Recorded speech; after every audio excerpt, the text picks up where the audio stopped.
Okay, we're live. We're a little bit early. 10 minutes before reset. But I think I'm gonna try to do story first, actually. Maybe see how much we can fit in. And then do dailies in between, and then so I can rest my voice a little bit, and then continue with the story. Yes, welcome back to the stream. Welcome VOD viewers as well. Okay, let's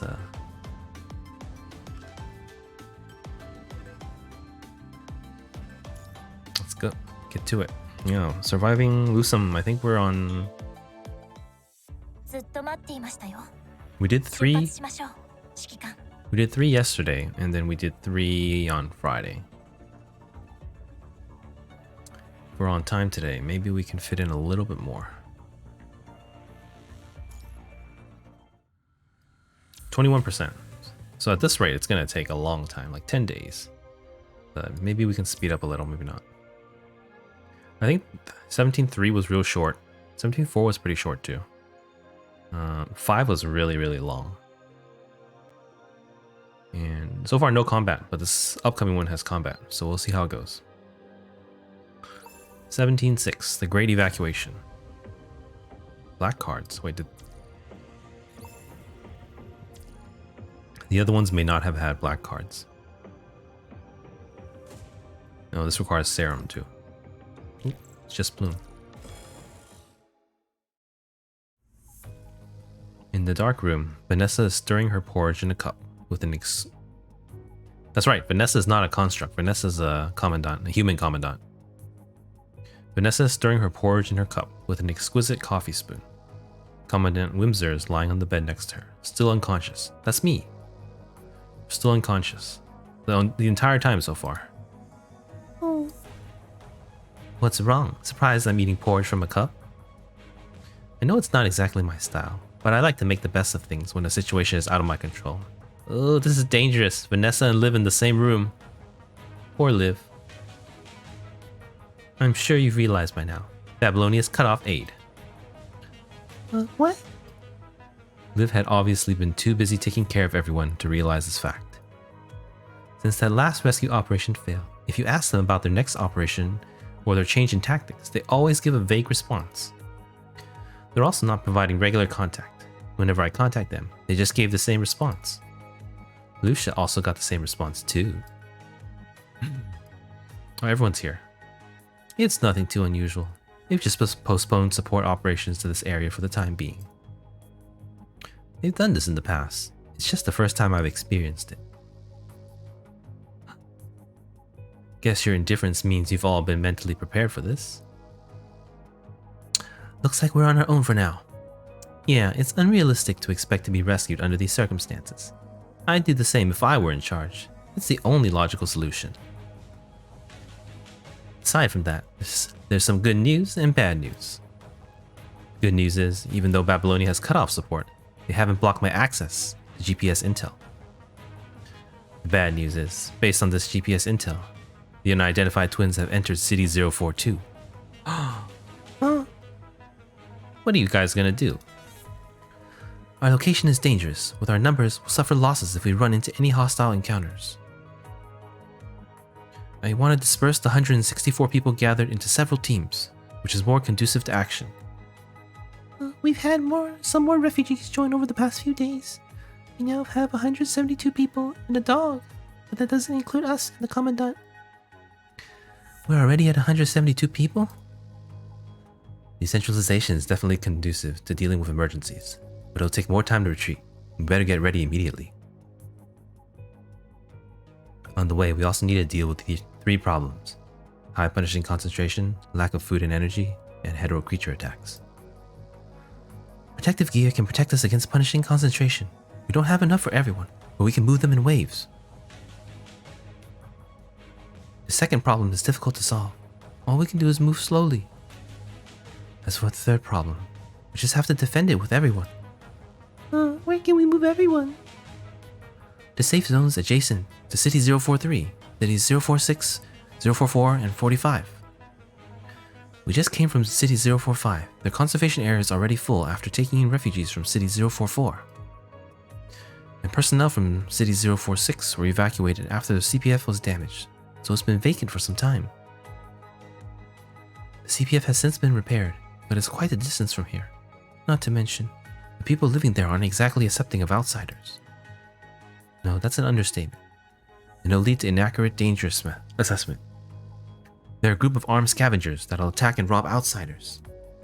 City 44 is completely empty, but the CPF still hasn't been repaired. Hetero creatures have swarmed the perimeter, so they may converge into the red tide at any moment. It looks like there isn't any ideal location. Are you gonna find a place for them to live and work in peace? Is the next step to investigate whether the soil is suitable for agriculture? She gracefully eats a spoonful of her porridge, then laughs sardonically. Just find refuge for them to hold out for the time being. Wait for the twins to leave City 043, then return and repair the damaged buildings. The world will be used up no matter how big it is, as long as they keep treading toward the unknown. If Windstrider was conscious right now, I'm sure the Commandant would resort to the same guerrilla tactics. You think you know Windstrider? Vanessa sets down her spoon and just laughs coldly at Lee. Let's temporarily divide the crowd into 3 groups for evacuation. Those who can move freely will wear protective gear and follow the safety route. We plan to bypass the potential battle zone, where the red tide may converge, and proceed to City 44. 2 constructs will act as guards, while en route, the refugees should refrain from moving their protective gear. They will return once safe living conditions are confirmed in City 044. Understood. We'll have some of the wounded take supplies to City 045. While I searched the area, I found a warehouse with a small filtering device. The conditions are poor. People can survive there with some simple protection. Hold on, I need to check something. Make sure. Okay.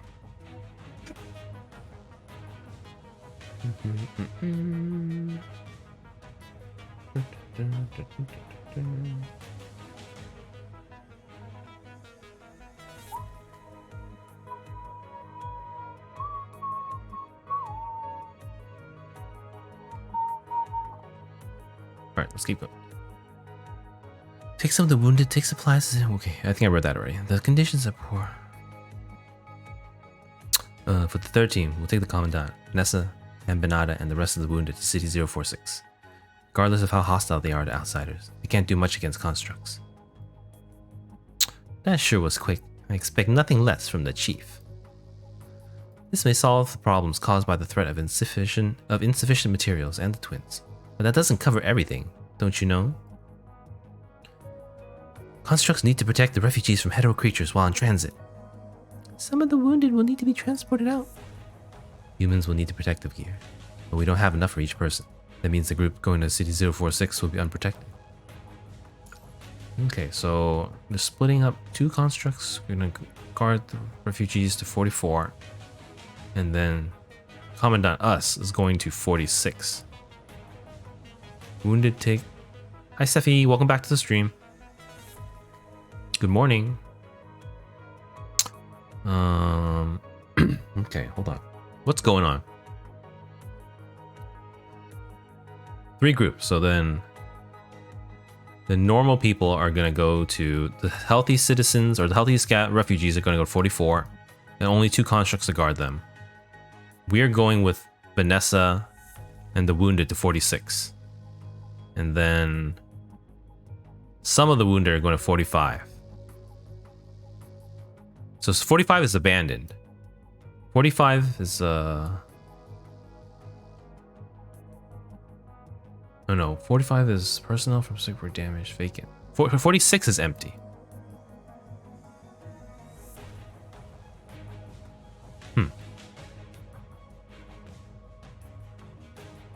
Humans will need protective gear, but we don't have enough for each person. Okay, let's just keep going. Correct, but there's one more thing. You can't avoid casualties along the way. I hope you have seen your fair share of hardship and cruelty, Grey Raven. Don't disrupt the team with the illusion of saving everyone. What do you mean? Seems like you guys have been spending too much time trying to rescue people out there. You don't know how many people will actually be able to keep up. I'm sure Liv can enlighten you. Oh, we can't take all the wounded at once. They also can't move quickly in the state that they're in. and our vehicles don't have the capacity for everyone. Are you planning to leave people behind if we run out of time? Exactly. But only if time is of the essence. I don't want people's lives to be sacrificed in vain, but I also don't want to risk the success of our mission. And I don't want this to be a point of contention between us. Anything that you're not happy about? Or are you still expecting Wimser to regain consciousness and come up with some big brain solution that won't require anyone to be sacrificed?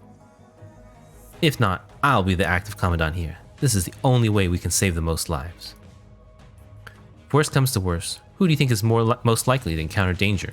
Me and Bambinata? Those refugees who still have strength to run? Or that comatose commandant of yours? Forget it. After all, a puppet led by Wimser will just shout, "I'll protect everyone," then rush in and die. No point in asking you. Let's plan our next step. I still think it's necessary to evacuate the critically injured to City 045 and 046 first. You're right. If we have time, they should go first. If the healthy refugees leave first, they may be left here for good. Looks like you've become well acquainted with the inferiority of humans. This doesn't make them inferior. Everyone just wants to live, so we need a plan. Whatever you say. The twins haven't made it to City 043 yet, but... Oh, I've detected a large horde of hetero creatures from the north. 130 clicks. Huh? They're headed right for us. 8 hours. How many? Roughly over 100. Can we hold them off? No, Liv. If they've already grouped up, there are more than 100. I saw something similar in City 044. It's bound to be more beyond your detection range. There may be 10 or even 100 times more than that. If they find out where we're hiding, we won't be able to defend against such a large horde. Vanessa sneers to herself and eats the porridge in her cup, which had gone cold. Looks like we won't hold out until morning, so we should evacuate immediately. Understood, but I hope we proceed according to plan. Evacuate the wounded first, then the other construct soldiers will escort those who can walk in an orderly manner, so that they can receive help from other stranded elite teams as soon as possible. Some of the wounded can leave on the transport vehicles. After all, your commandant only needs one seat. But I advise you to give up on the latter. Strikehawk and Cerberus are in the same situation as us. There'll be more survivors in the base with doctors, but the team won't be able to transfer the influx of wounded. If none of the wounded has survived, this wouldn't be an issue. Please don't say something like that. As I said, there are going to be sacrifices along the way. You don't expect the hetero creatures to wait for you to take your time evacuating everyone, do you? Unwilling to accept such dire consequence, they have no choice but to accept the reality that they cannot change the status quo. How many vehicles are left? Including the vehicles we recovered over the past few days from the destroyed conservation areas, we have 3 left. Hurry up and get your commandant into protective gear. Humph.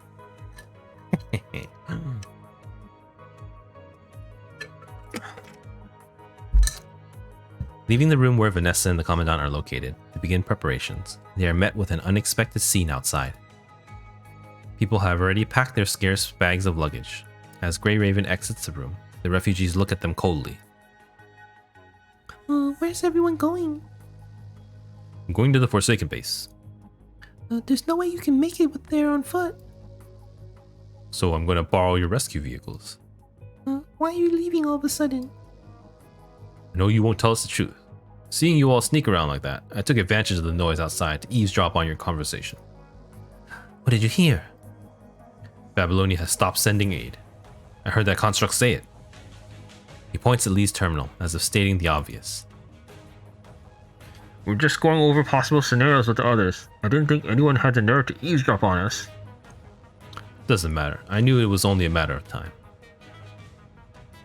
There have been numerous incidents in the neighboring conservation areas, and since Babylonia has hung us out to dry, and those damn twins are wandering around City 041 again, we don't want to stay here and await death. Kina, I don't remember who Kina is already. The 3 vehicles are up and running, and we've got the protective gears. Boss, let's go! Please don't take the vehicles. We need them to evacuate the critically wounded.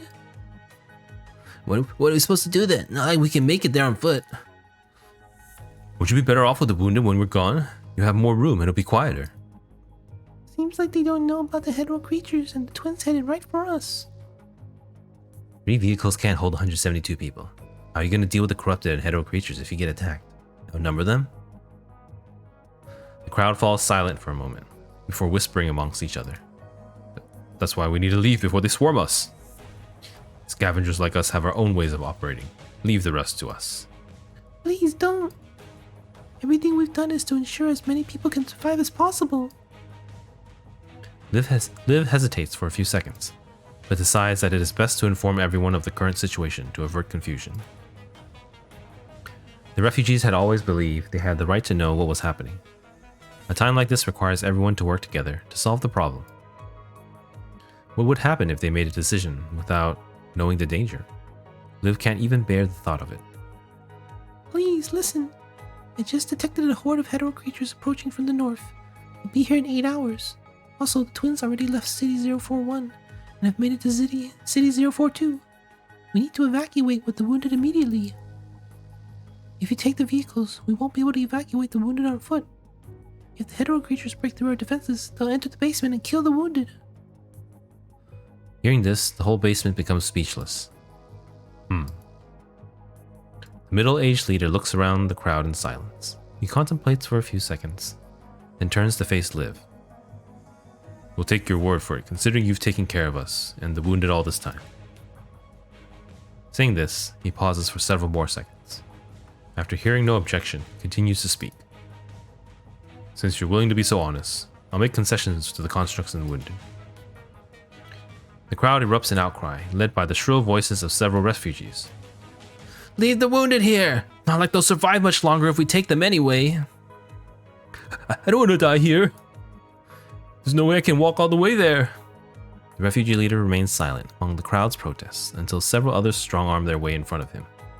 Boss! What's wrong? You're not wounded. You've just been hungry for a few days, and now you can walk? Now you can't walk? No way. Besides, she said those monsters will be here in 8 hours. How can we run past those monsters? And if they don't come, what about those wandering outside? We're armed, and there's a lot of us. We can handle ourselves as long as there aren't too many. He's right, Doctor. We wanted to take the vehicles because our people are too exhausted to walk. Given the emergency, we should give priority to the wounded that can't walk. We weren't just going to drive away carelessly. If someone falls along the way, they'll slow the rest of us down. We'll be sitting ducks if we get attacked. I understand. Are you at least willing to leave any vehicles? How about this? He raises his voice over the crowd's discussion. We'll take the smallest vehicle to carry everyone's luggage and for people to rest when needed. The other 2 are rescue vehicles, so they're more suitable for transporting the wounded. That way, we can guarantee our safety to a certain extent, while also not disregarding the lives of others. The crowd gradually falls silent, but concerns still remain. But those hetero creatures will be here in 8 hours. There's no way we can outroute them on foot. Even if we take all 3 vehicles, there isn't enough space for everyone. I think you'll be one of the lucky ones to get a ride? Then what should we do, boss? Calm down. We need to come up with a plan. Where were you planning on taking us and the wounded? Given the current situation, it will be best for the healthy refugees to go to City 044. There are still issues with the CPF, and the punishing concentration is high. There won't be any issues along the planned route if everyone wears protective gear. Once City 043 is safe, you can come back. Seems reasonable. It's the nearest city with a direct road and minimal corrupted wandering around it. He deliberately raises his voice, as if speaking to the crowd behind him. But if everyone wears protective gear, there won't be enough for the wounded. There's also a warehouse at City 045 with a small filtration device. I'm not sure it's strong enough to guarantee safety, but anyone with normal level protective gear should do just fine there. Correct. That's where we'll take some of the wounded. We'll take the rest of the wounded to the conservation area in City 046. They should still have enough room to take us in. So the healthy refugees are going to 44, just 2 constructs, I think. And then the rest of them are going to 45 and 46. And I think we and Vanessa and us, the Commandant, are going to 46. City 46. Those crazy bastards are just as dangerous as corrupted. But you're right. There's not much they can do against constructs. Then it's settled. She slowly walks out of the room. It is as if she had been listening the whole time. Together with her is Bambinata, who now resembles an old doll. We haven't seen Bambinata yet, right? In the global version, like not even a silhouette. She's out in what's that called? CN. How many patches from now? 1, 2, 3, 4, 5, 6 patches, like a little over half a year. And then Lee after that. I forgot what class she is. Ice attacker. Like a plume replacement. Or alternate. Okay. We should hurry. Wait, we're not finished here. Going there on foot is going to take a while. As close as City 044 is, we might not even be able to cross 043's borders in 8 hours. I accept that the doctor genuinely wants us to leave the vehicles here to save the wounded, but I'm not so sure about you. You're standing in as a temporary commandant here, right? I don't know what their commandant is normally like, but I have an idea based on others in Grey Raven. But you. He forces a sneer. People like you put human lives on one side of the scale and your own personal interest on the other. We've only been stuck here together for a month, but I know you're a type.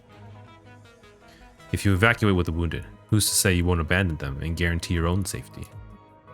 I'm just trying to save the most lives. Given our current situation, we don't have enough time and materials to save everyone. Sacrifices will have to be made. What about that wounded deadweight? Human lives aren't equal. If you had to choose between a cracked jewel or some pebble in a muddy ditch, which would you choose? Oh, as expected from one of Babylonia's officers. You bastards are just putting a price on our heads, just like what they did during the Great Evacuation. Sensing a fight is about to break out between both sides, Liv wants to rush forward and say something, but she's stopped by Lee before she can do anything. Quiet down, Lawson. This Great Evacuation is in our hands now. The 3 cars outside are ours. If you want the 2 rescue vehicles, you have to listen to us. Try and take them by violence. 1 shot from my gun here, and they'll be gone. You sure you want that? Well then, what is it? Let our people in the wounded retreat first. You and your other constructs stay here to stop the incoming attack. In any case, 2 cars aren't enough for everyone. They'll take the wounded and then come back for us. We won't have made it far at this point. You want them to come back? That's right. I'm sure the doctor and her team will be able to escort the wounded and return safely. Once everyone has retreated safely, you and that unconscious commandant of yours can leave. I can have the other constructs escort you and leave together. I don't trust you. You just call them off whenever you get the chance. Slow as we are with all the wounded, we'll be targeted even before we make it out of City 043. As opposed to me ordering them to pick me up first when you hand over the vehicles? We'll have our eyes on you. You'll leave only when all the wounded have been evacuated first. Even if Grey Raven chooses to listen to you, I can leave with my puppet anytime I want. Would that be a death sentence, going out there on foot, just the 2 of you? You don't want to give up that cracked jewel of yours, do you? Fine, I'll take up the rear. We're wasting time and get out of here. Vanessa. Are you sure about that? Get back here ASAP, otherwise it's going to be our funerals. One more thing. You, what's your name? She points to the construct beside her and beckons. My name's Sandra. Commandant Vanessa? Sandra, go be one of their drivers. I'm sure there are going to be plenty of surprises along the way, given how many corrupted and hetero creatures are coming this way. Understood. Let's get going, Liv. I'll leave the evacuation plans to you. You are more clear on the situation with the wounded. Got it. We'll evacuate the critically wounded and some of the less severely wounded first. It's going to be difficult to take that many people all at once, given how big the stretchers are. Liv opens her medical log and quickly examines the list of wounded. The log hasn't been updated recently. but the current situation is clearly printed in Liv's mind.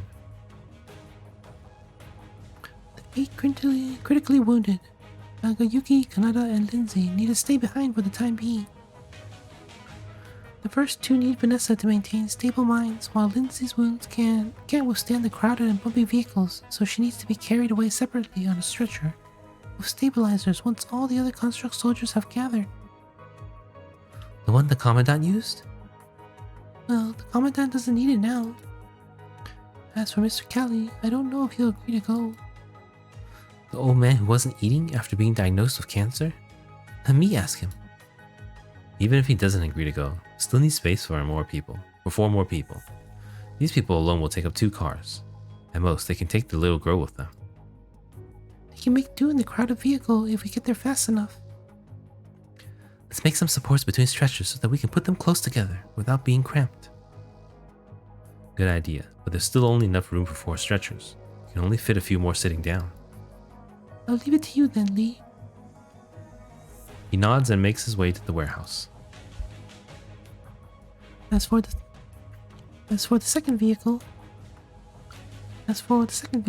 She thumbs through the records on her terminal and makes a new list.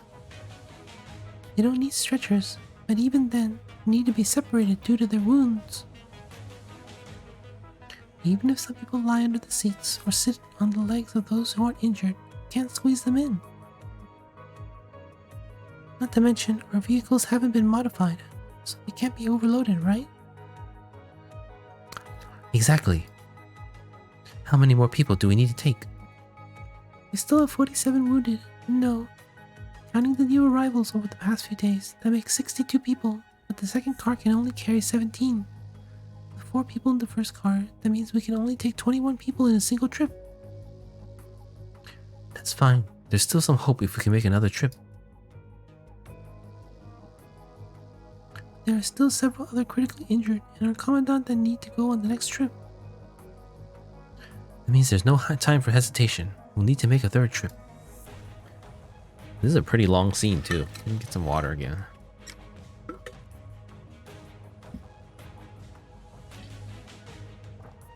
I think we've been at it almost over 25 minutes.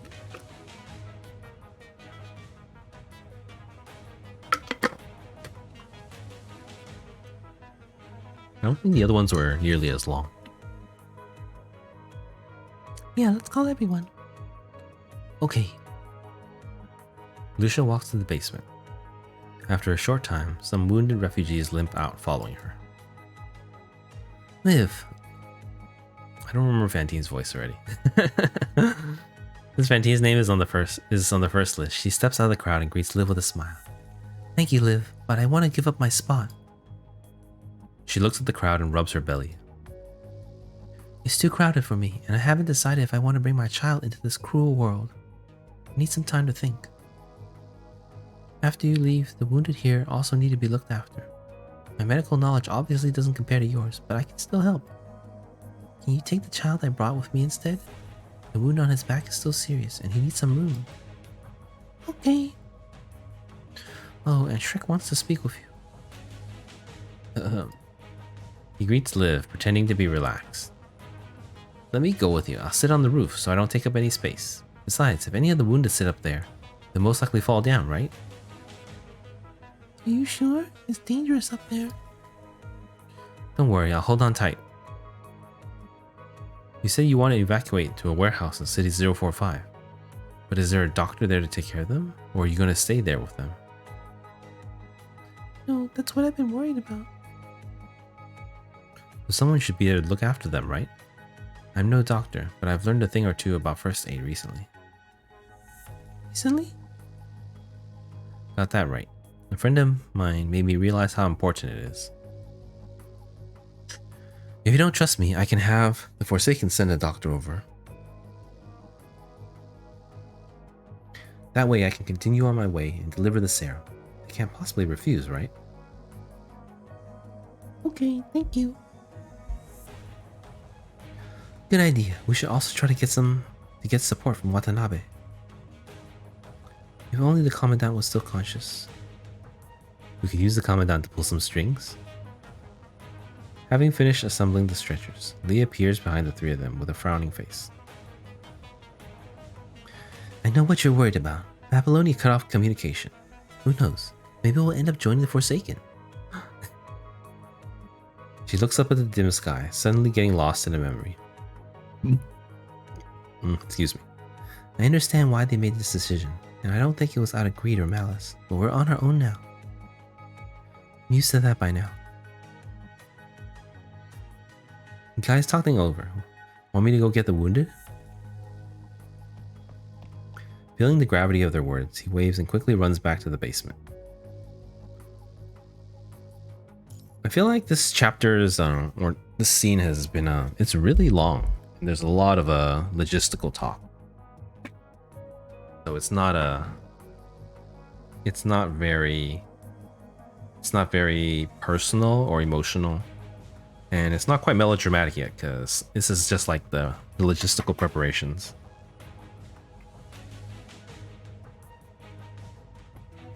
Yeah, like yesterday with the refugees, and then the singing and the Fantine and Shrek showing up. That was really good. This has been dragging on 25 minutes of preparations. Feeling the gravity of their words.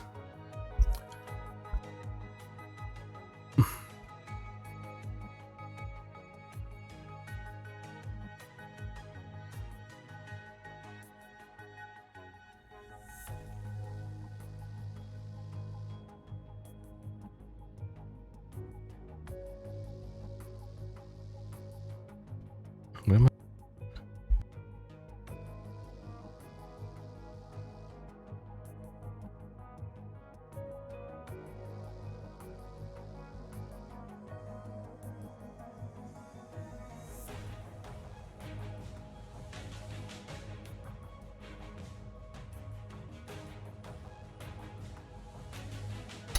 Sorry, sorry about that. I was very confused. There's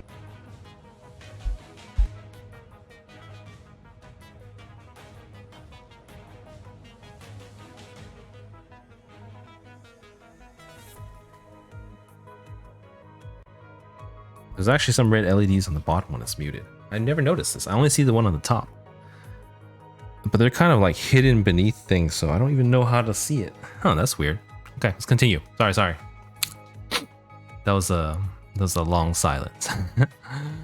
Feeling the gravity of the words, he waves and quickly runs back to the basement.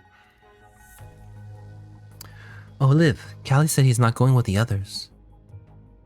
Really? Oh, I understand. Over 10 minutes later, thanks to everyone's efforts, the first group is already in position. People are crowded together, but not so cramped that the wounded are crushed. Everything's ready. Let's go. I'll deal with the hetero creatures along the way. Liv, take care of the wounded. Lee and Sandra, the other construct, take care of the driving. Lee nods and furrows his eyebrows anxiously. He starts the engine, causing the siren on the rescue vehicles and an alarm from the dashboard speakers to blare. A little sleepy. Alert. Vehicle overloaded. Please drive safely and in accordance with the law. The anxiety in Lee's inner brow increases noticeably. He quickly unscrews the cover of the speaker and it deadly cuts the alarm circuit, silencing the noise. Let's get going. Are we gonna be driving or are we gonna fighting off stuff? Or escorting? Oh, we're Lucia. Lucia, the wandering hetero creatures nearby are coming over. Vehicles are overloaded. We can't move fast enough to get rid of them. I'll try my best to clear out as many enemies on the path. You go as fast as you can. For safety considerations, we will stop the vehicles for defense if we run into enemies on the way. The vehicles are already wrecked. Most of the wounded can't move. I understand, so we'll have to make it quick.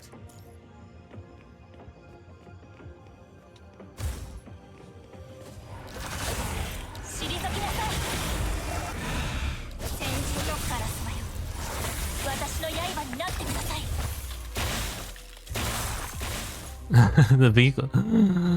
These vehicles are like so broken down. It's like a zombie apocalypse already.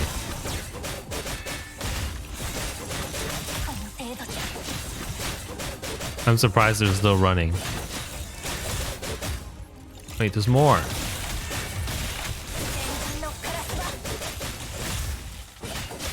They won't attack me. What's going on?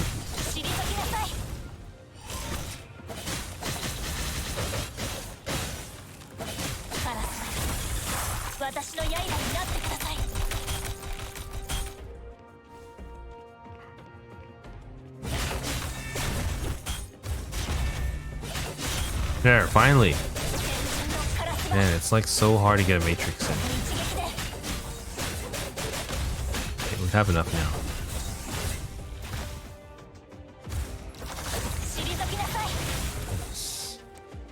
Red orb too strong.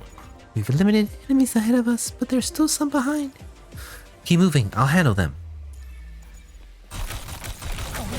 Oh.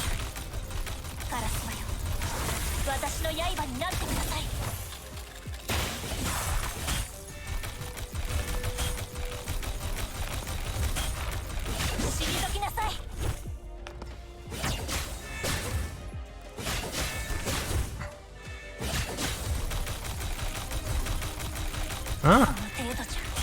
At least they don't do much damage.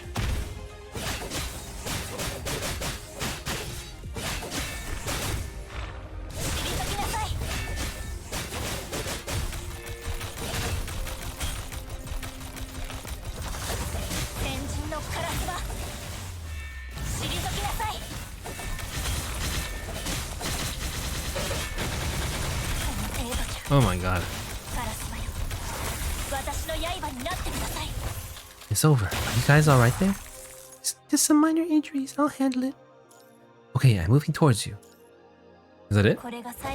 It is. And I wonder if it's ending. Oh, more cutscene.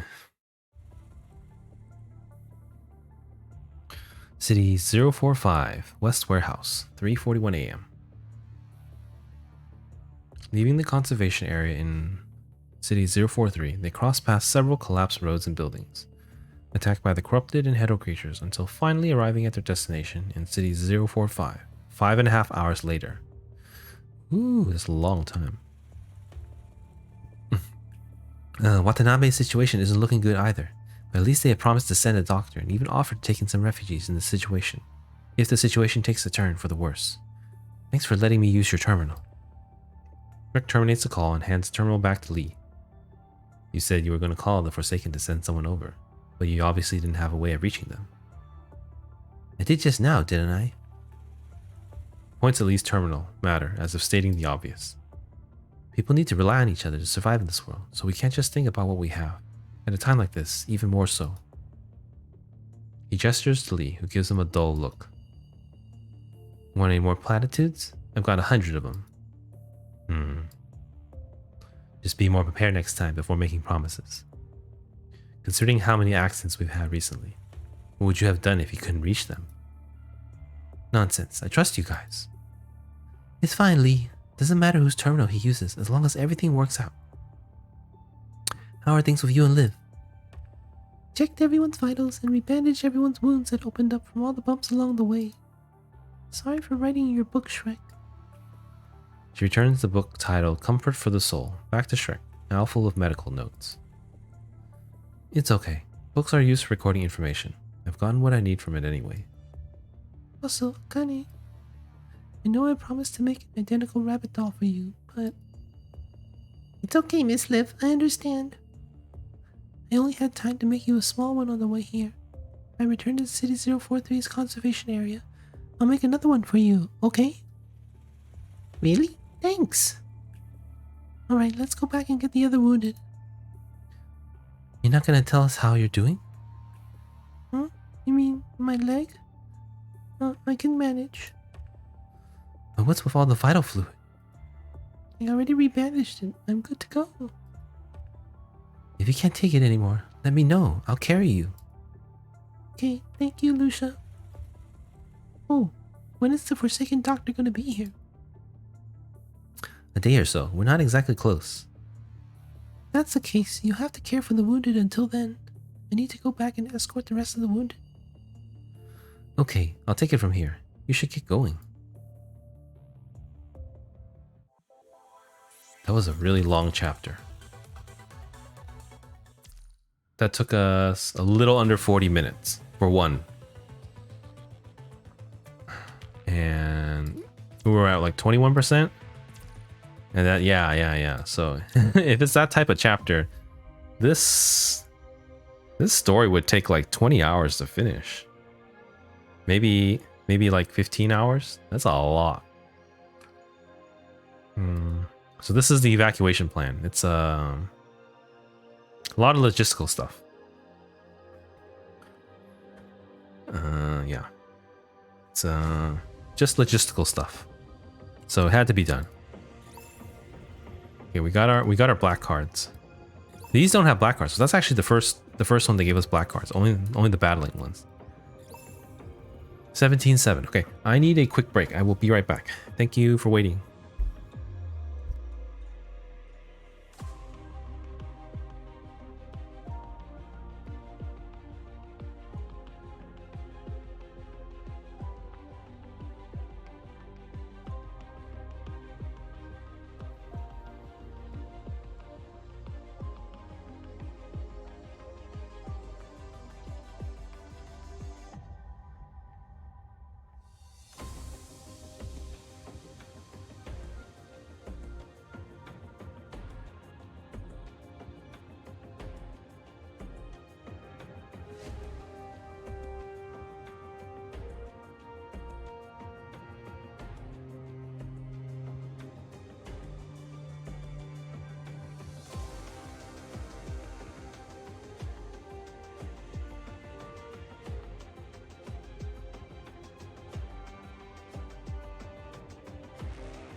Alright, I'm back. Some water too. I think let's do another chapter. I'm feeling okay, and then after that, take a little break with dailies and stuff. I don't know if we have a lot of daily or a lot of events left. We do have guild battle and Norman 6, I guess. Technically. I don't know about that.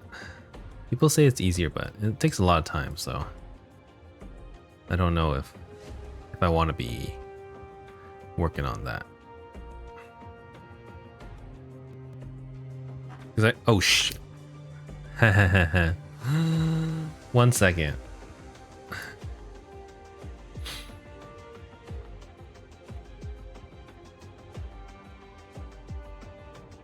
I accidentally closed my tracker. It's like I died. I'm sorry. Yeah. I don't know. I guess I'm a little tired. Yeah, not... Ooh. Okay, now I am back-ish. I think that's right. I closed my tracker. I was trying to reset it. I'm supposed to hit that X button, not the other X button. Okay. Alright, let's continue. Let's see. Let's continue and then we'll go from there. That one was so long. I don't know if we could even... I was hoping to get in more than 3 scenes today, but if they're all that long, even 2 will be the struggle. But let's do one more at least. So there's still in 43. The originally crowded basement is now left with only dozens of people waiting for Grey Raven to come back.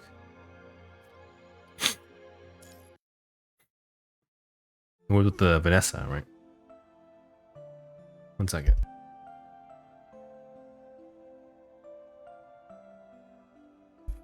By the way, is the volume okay for everyone? Not much game sounds. It's a little bit of background music though. Okay. Let me make sure my back is okay. It's not like my lower back. My upper back kind of hurts. I did do a little exercise today. Not much, but maybe just fatigue. Okay. City 043 Conservation Area Basement. 3 in the morning. Nearly 5 hours have passed since Liv and the others set out. All refugees still able to move freely have been evacuated. They have walked for 5 hours. They still have not managed to evacuate the conservation area in City 043 due to the overall speed of the crowd. The horde of hetero creatures headed this way is estimated to enter the conservation area according to their scheduled arrival in 3 hours. There are only a few dozen people left in the enclosed basement. All the constructs stationed in the conservation area are on the surface, leaving the refugees anxiously waiting for news from Grey Raven. Vanessa sits alone in the dark room, monitoring the trajectory of the hetero creatures on a large number of holo screens and sending the intel to Babylonia with no response. Following that, she recalculates the tactical deployment of constructs in the conservation area and the best evacuation route for Grey Raven based on the enemy's new trajectory. After completing her work, she stands up from the screens and walks up to the sick bed nearby. Hey Winston, welcome back. Huh, Chief. She smiles mockingly, then sits beside the bed. If you knew your recklessness would have this outcome, would you still have done what you did? Vanessa gently strokes your ear, as if waiting for an answer. Let me guess, you'd say, I'll sacrifice everything to protect my comrades, huh? Oh yes, this is a survival. Oh shit, oh my god, I'm sorry. Thank you so much. Yeah, I accidentally closed my tracker at first. I'm totally messed up. Yeah. Ah. Yes, very embarrassing. Thank you though. Sorry. Yeah, it's just not my day. I guess it's not my day every day. But yeah, we're on but yeah, thank you. You know, if you didn't come along and told me, I probably would have gone on for a really long time. Good thing I just started. Yeah. But yeah, we're on Surviving Lucem, chapter 17, scene number... What scene is this? Scene 7, I think. Ah, the 8th scene. Number 7. There was a 0 scene this time. She gives herself a smile of self-mockery, then slowly moves her fingers down your ear and puts her hand firmly on your throat. I'm sure you'd be disgusted right now, seeing yourself like this. So weak and fragile that you can't even push my hand away. Like a candle in the wind. All for just a couple of puppets? What do you think the instructor who praised you so highly would say now, seeing you like this? She leans down and whispers softly into your ear. Her fragrant aroma seems at odds with the musty smell of the basement. You definitely take back what he said, Whimser. A fool like you can't even protect yourself. Vanessa quietly looks at your closed eyes. Your malnourished face from having battled illness for so long looks even more lifeless under the dim lights. Disgusting. Even if you were awake, the people who've only seen your face plastered on the screens after the Atlantis incident wouldn't even recognize you. Even though her mockery falls on deaf ears, she still continues her senseless behavior. Let me read that one again.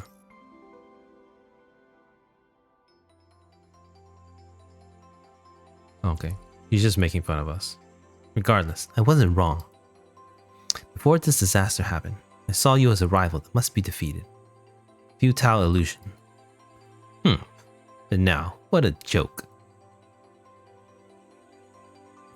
Yeah, thanks for stopping by.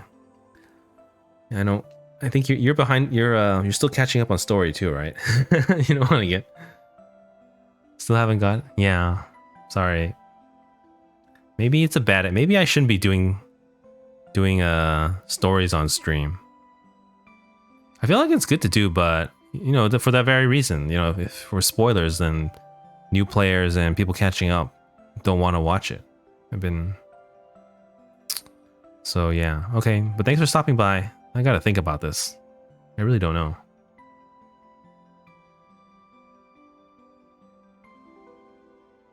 Yeah, I don't know.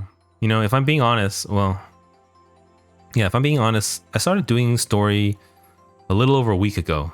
And basically since then, channel growth has been slower than it has been since the beginning. So I don't know if I'm doing something wrong. Maybe this isn't gonna work out. I mean, I'm enjoying doing the story. I'm enjoying doing my silly voices, but it's tough. Yeah, I don't know. All right, but thanks for stopping by again, and thanks for letting me know about that I still had stuff messed up after I accidentally closed my tracker. Okay, let me take off this jacket. It's getting really warm.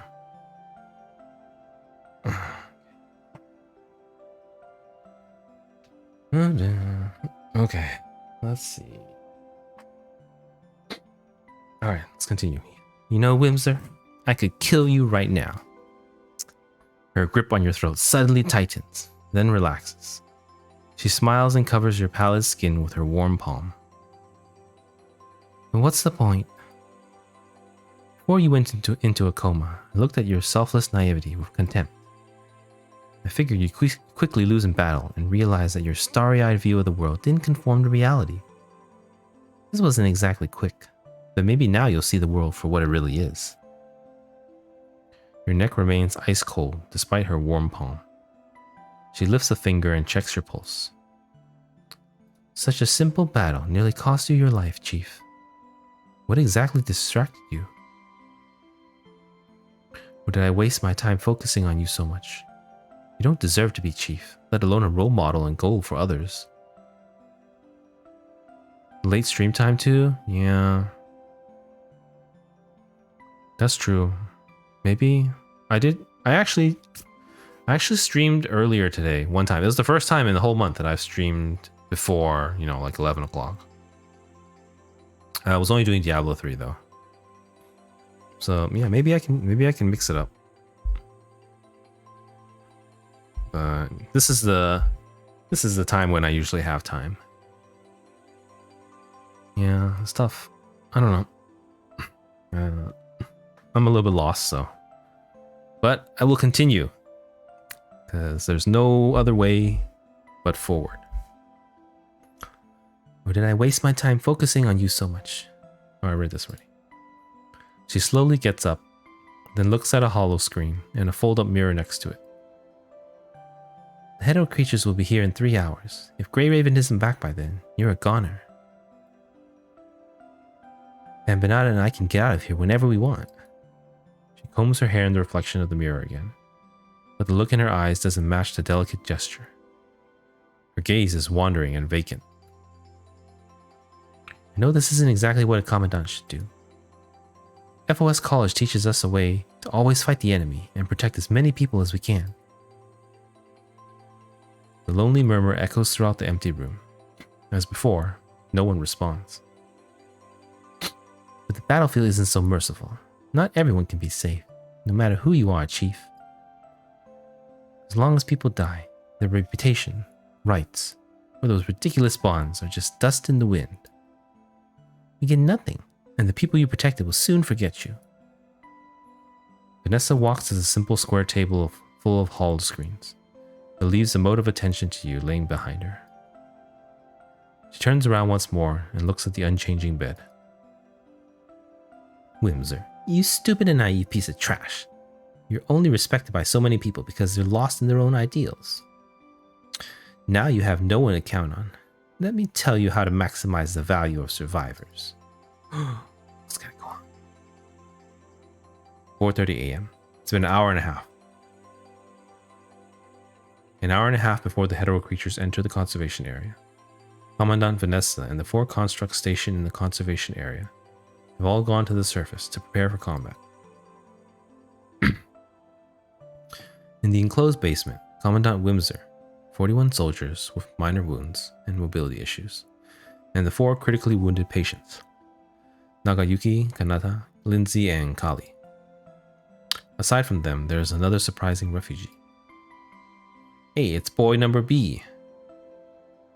What are you looking at? Never seen anyone fall on the stairs before? No, it's not that. The boy should have evacuated with the first group, but he sneaked into the warehouse on the 3rd floor underground and accidentally slipped on the stairs, hitting his head and spraining his ankle. He had been unconscious for over an hour. That's Stanley now. This boy doesn't have a name though, the other boy. He had been unconscious for over an hour, completely out of sight. Despite being woken up by matches, he had missed the opportunity to leave with the first group of refugees. Why is your dog going into the warehouse at a time like this? Matches probably just smelled someone in here. What about you? What were you doing here? I was just checking to see that Mutt had gone into the warehouse. Even if that meant not making it out with the others on time? I was just gonna take a peek. He rubs the back of his head and his sprained ankle. You don't believe me, do you? Why are you being so defensive? Because your mutt ate all of my cans. My friend gave me those before he died. He risked everything to get his hand on those, but your dumb mutt ate them. Being reminded of the past, the boy chokes back tears. I already told you, matches didn't do anything. Who cares what you say? I only believe what I saw. I wouldn't have gone in there if that stupid conservation was safe. They said we should all be in the same boat. And they took all my cans and allowed someone like you to get in. I thought I could use those cans to find my big bro. The boy falls onto an empty sick bed and starts to cry. You have a big brother? Yeah, he's the biggest bro in the whole world. He's the best big bro in the whole entire world. The boy sobs and takes out a shabby journal from his jacket pocket. Half of the pages had fallen out, and the rest are barely clinging on with layers of tape. You tell me stories every day and draw me whatever I wanted. He gently rubs the few remaining pages, which are covered with an assortment of vivid drawings. Roasted chicken, new clothes, an entire house, a bed, a soccer ball, a garden, and even a kind-looking woman. Below the picture, there's the same phrase repeated over and over. Can you read? A bit. How about you? That's nice. My mom taught us a bit before she died, but bro and I forgot. He tries to stop crying and sniffling, then points to the writing beside the kind woman. Bro said we can write our wishes in it, and mommy will make our wishes come true up in heaven.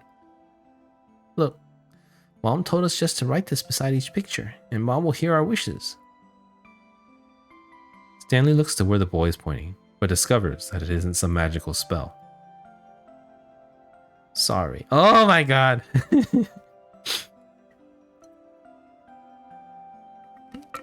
Ugh.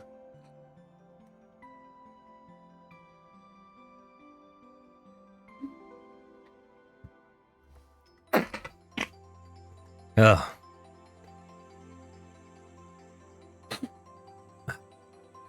This is scene 7. Yeah, this is PGR. Scene 6 is not really PGR. This is PGR. What? Sorry brought you into this world. What did you say? Stanley opens his mouth to explain the meaning of the dense handwriting, but lowers his head silently, as if noticing something.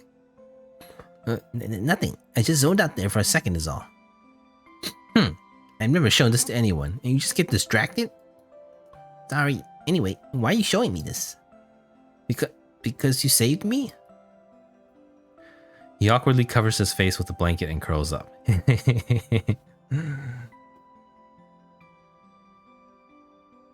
Yeah, forget it. What's the point of telling someone without any family? Anyway, your dog only found me because he was trying to steal food.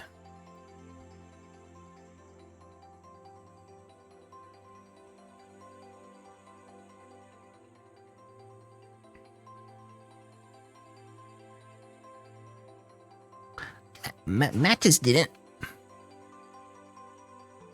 Shut up. I know already. I've been watching you for the past few days. I know it now. Perhaps he was beginning to sense the truth. At least that's how Stanley interprets his response. He knows he wrongly accused Stanley, but can't admit his mistake and doesn't apologize. Go to sleep. Anxiously rolling over in bed, he winces in pain from the injuries on his head and ankle. All right. Stanley stops speaking. He looks up into the basement and imagines what was happening outside the window. Right as he wants to lie down on an empty bed and get some rest, he hears a heartrending cry from the other side of the basement. No, don't go, Lindsay. Oh, this is, what's her name? I forgot what her name was.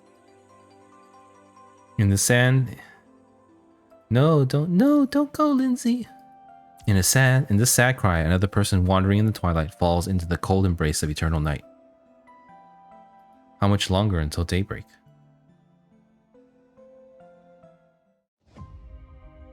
That was much shorter. That was only that was like a little under 20, maybe a little over 15. Okay.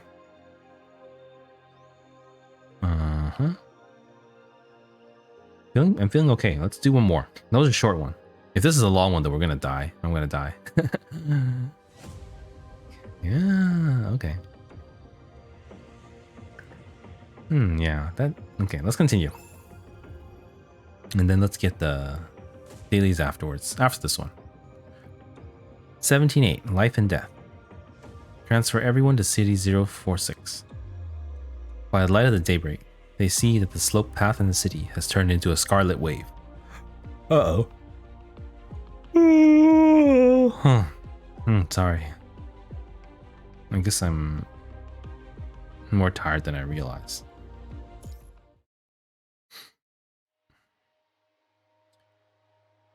5:38. So I think it arrives around 6. So 20 minutes, 22 minutes before the hetero creatures get here.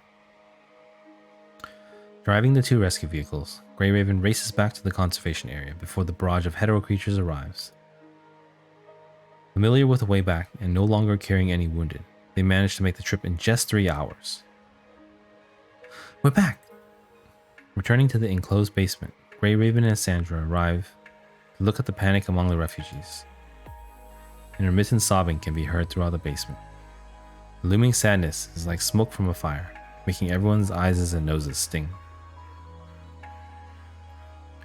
Liv quickly walks into the room to the compartment to see a lifeless body lying in the blood-stained sick bed. Jin is lying by her side, weeping. That's who it was, Jin. Oh no. Liv.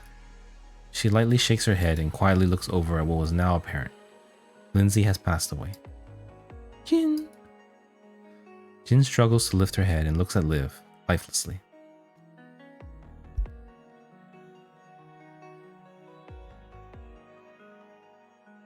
The hetero creatures are almost here. We need to leave.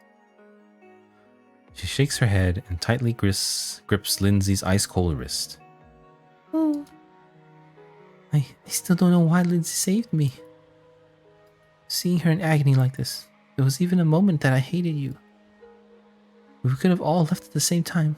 Would we have been spared from the pain, agony, or having to say goodbye like this? Someone once asked Liv, is it really meaningful to treat a patient who's bound to die? Before death's peaceful embrace, prolonging the patient's life is actually just prolonging their pain. But she saw struggle under Lindsay's eyes, her desire for life, and the words she could not say. So Liv chose this cruelty.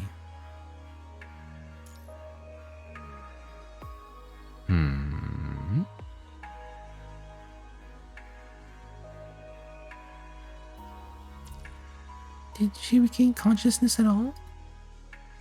Yeah, just before she died, but she only said a few words. What did she say? I'm happy you're okay. My life didn't go to waste. But don't come looking for me just yet. I asked her why she saved me. She said, because I'm a scaredy cat. What's that got to do with it? What does that mean? Lindsay! Her tears fall in a continuous stream like raindrops on the floor. Scaredy cat. If there's anything in the world that can arouse humanity's strongest fear, it's death. If she calls herself a scaredy cat and is willing to face death alone to protect another person.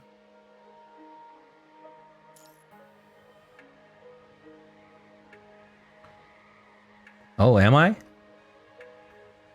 Yeah, it's a really small game. Yeah, it's best game ever. Yes, totally. I love this game. It's definitely my favorite game right now. Yeah, RPS, welcome to the stream. This is I'm doing Surviving Lucem right now. Story. I'm reading through this, trying to figure this out.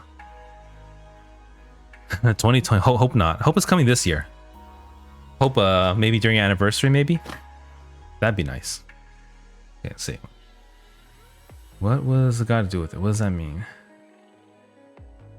Her tears fall in a continuous stream. Scaredy cat. Why she saved her. Okay.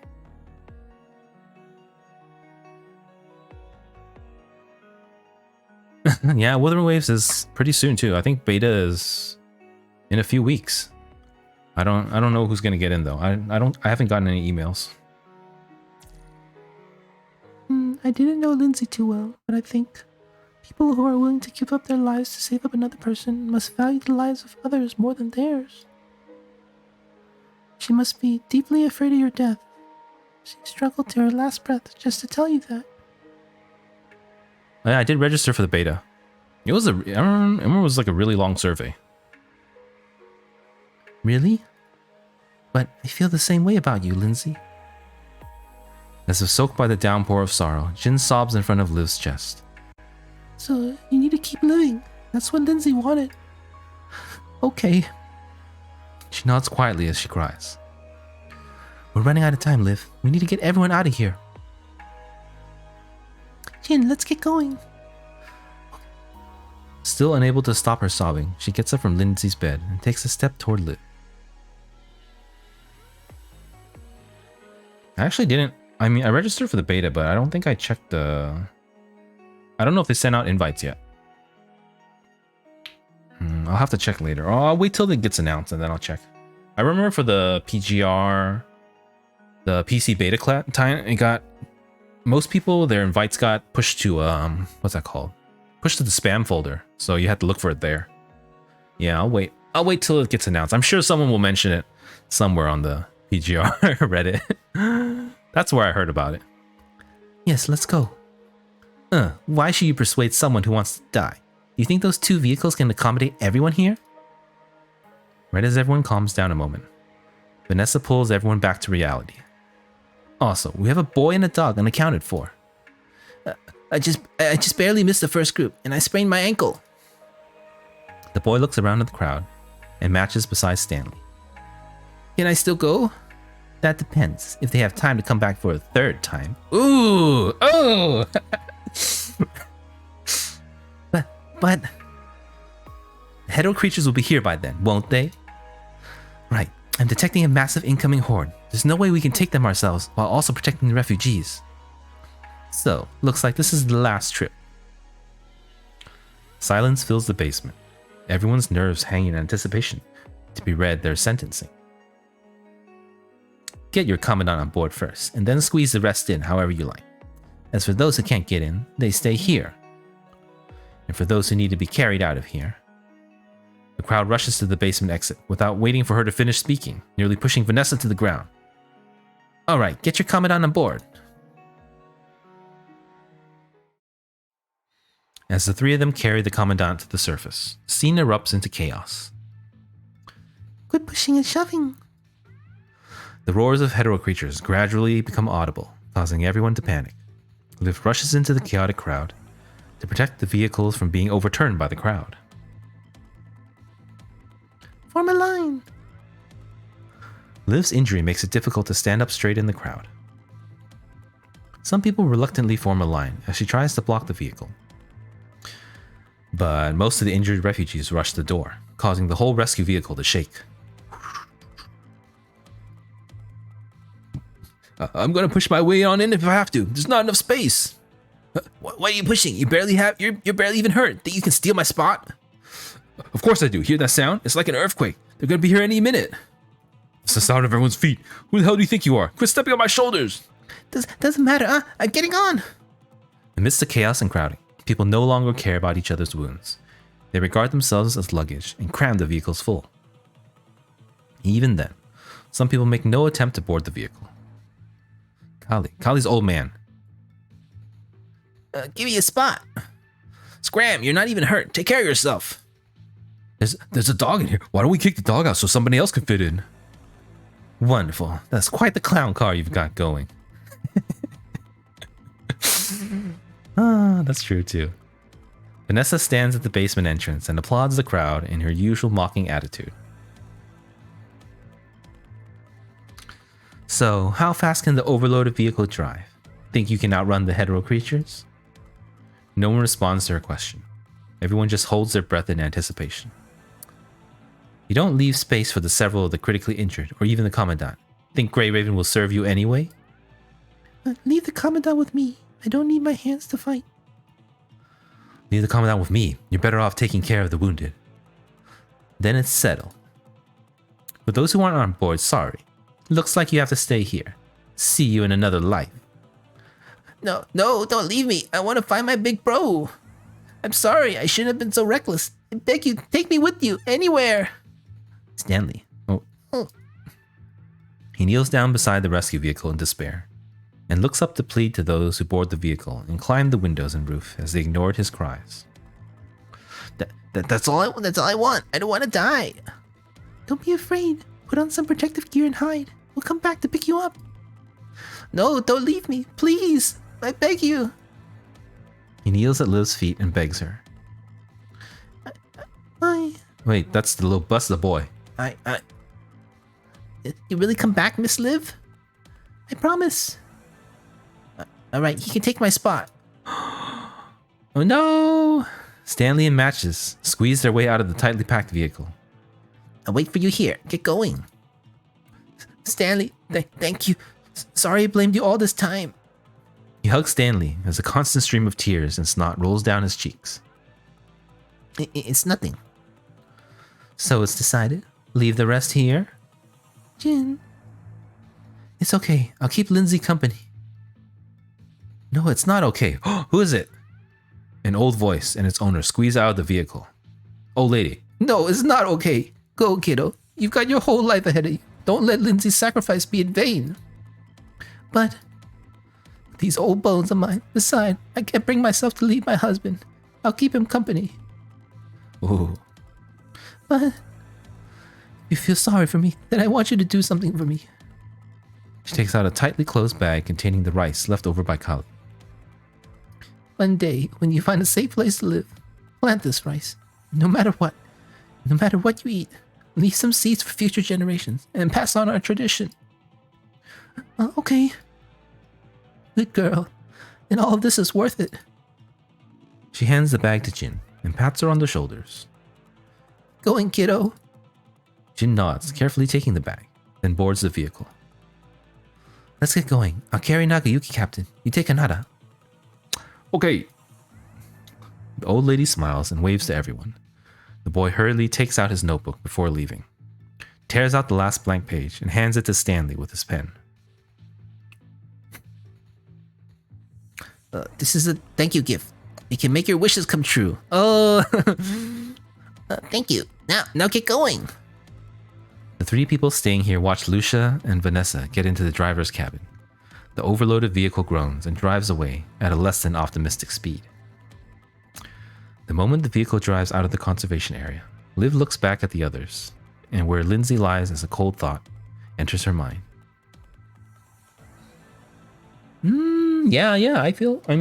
People have been making comparisons with PGR and Nier for a while. I think there's definitely a lot of similarities.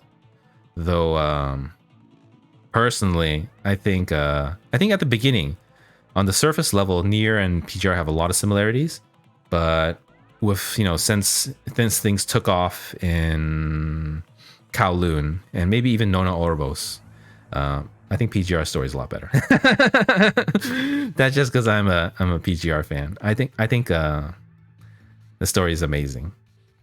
It's I think it's moved far beyond Nier. I felt like Nier was a little bit philosophical, but PGR is also very PGR is very philosophical, but it's also very personal. It's emotional.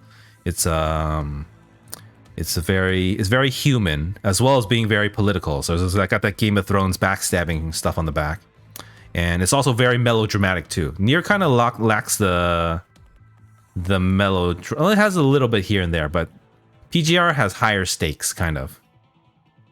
And yeah, I guess Nier also has mystery, but PGR has mystery, but we haven't even gotten to it yet, so I don't know. But we're kind of just slowly. It's been a slow, long journey. The moment the vehicle drives out of the conservation area, Liv looks back at the others, and where Lindsay lies as a cold thought enters her mind. Do we still have time? Yeah, I don't know if I'm I love PGR's story, but I'm a little older, so I can't. I've forgotten a lot of the details. Like I was like what were they talking about? The council members were talking about Project Winter. I don't remember what Project Winter was. I just started streaming about a month ago, so I'm just getting started. I do plan to do some YouTube eventually, but right now I'm just catching up with story. Yeah, I did last week. I actually did all of Evernight Beat on. I did Everybody Need Normal, Hidden, and Roland Interlude, all with voices too. And I did it. Yeah, I did it on Twitch, and I actually saved them as highlights. So I have a playlist on my channel in case you're checking. In case you wanted to check it out. But yeah, YouTube is I definitely have plans to do on YouTube, but I've been really busy recently, so I'm just trying to get by. But I do plan to. I don't know exactly yet, but I do plan to do something on YouTube in the near future. But lore videos, I don't know about. I don't know exactly what you mean by lore videos. Right now, I'm just doing read-throughs, and I'm really enjoying. I enjoy doing it, and I would love to upload them to YouTube at some point. But I just started and been pretty busy last few weeks, so yeah. I do have them saved though, so I can cut them out later, and I have cut them for my Twitch channel, so they're actually there permanently. You mean certain lore is about the game? Oh, okay. Yeah, I don't know if I could do that because, like I said, my memory is not that great, so I've forgotten a lot of the details from the earlier chapters. That's a lot of, yeah. I don't think I know my memory is good enough to remember all that. I could redo it, but yeah, like explaining the lore is little. It requires me to know all the stories that happen, unless I do it as I go along. Oh, really? Thank you. Yeah, I've been yeah, my lore is not. Like I said, I've forgotten a lot of details, especially the earlier PGR chapters. They were I didn't really get as invested into the game. It was good, but you're a longtime PGR player too. It was good at the beginning, but it got really great around chapter 11 and 12, and then from there it's just better and better every patch. So yeah, it's I'm just doing read-throughs for now. That's what I'm doing. Yeah, I'm trying to catch up. I have this one, and then I also have this current patch. What is it? I already forgot what this patch name is. Yeah. Oh, we skipped the first quest. Yeah, a lot of people skipped the 1 to 8 because 1 to 8 was the launch story. So 1 to 8, because before it was fleshed out, it was a lot more similar to Nier. But after that, I would say basically chapter 9 and beyond, it was its own story, and it was good, but then it got great by 12, and then beyond that was just amazing. All right, let's see, where were we? The moment the vehicle drives, Liv looks back.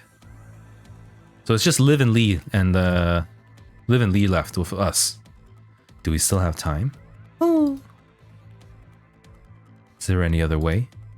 No, there isn't. If only we could carry even more people, but we have no other choice. Liv painfully forces herself to look back on the road. Despite the severe pain from her leg wound, she runs in step with the vehicle. If we can hurry, there's still time. Ooh, 5:58. 2 minutes. About 2 minutes. They're hetero creatures get in here now. The 2 overloaded rescue vehicles drive away at full speed for 6 minutes. But looking back, they can still see the full outline of the conservation area. Vanessa looks at the speedometer, which only shows 37 kilometers per hour.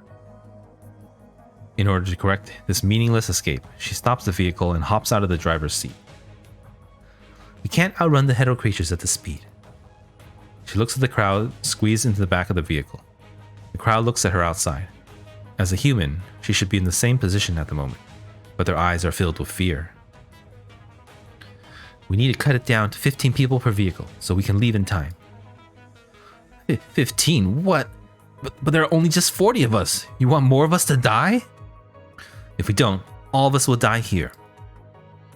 A deafening protest breaks out in the crowded vehicle. In Vanessa's eyes, it's a twisted box with countless redundant mouths growing on it.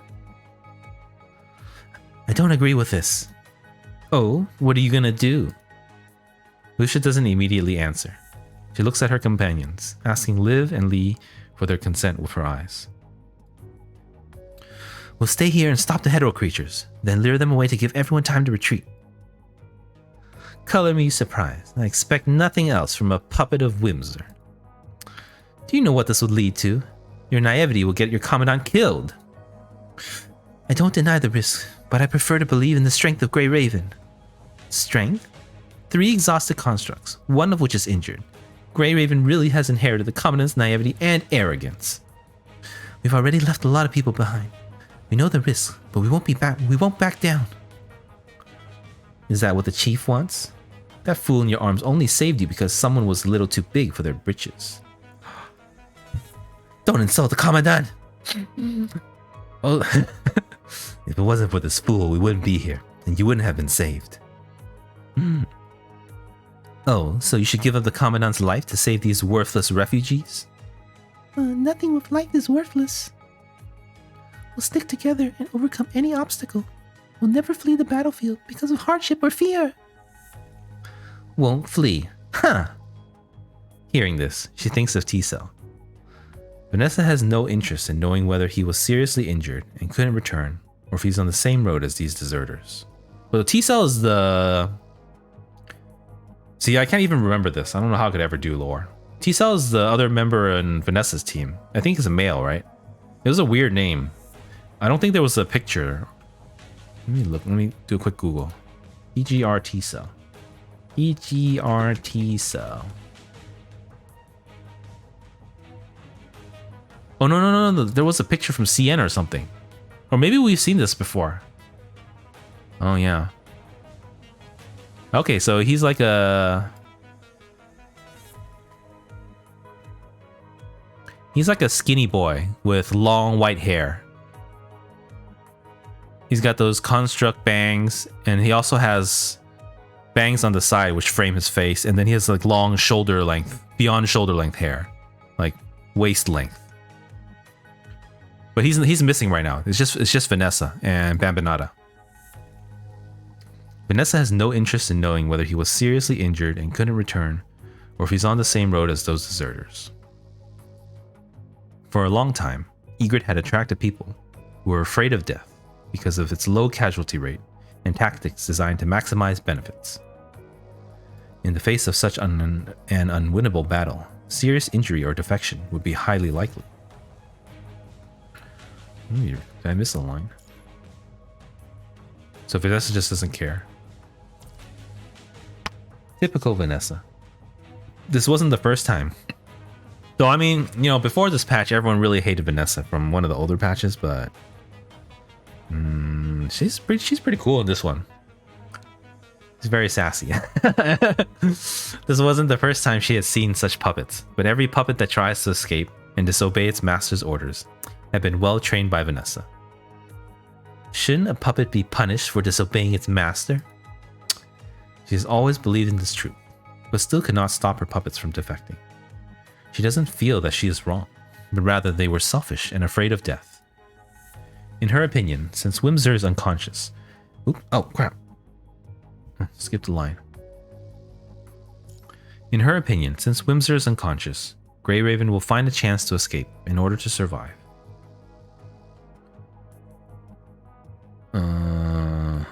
But Grey Raven hasn't.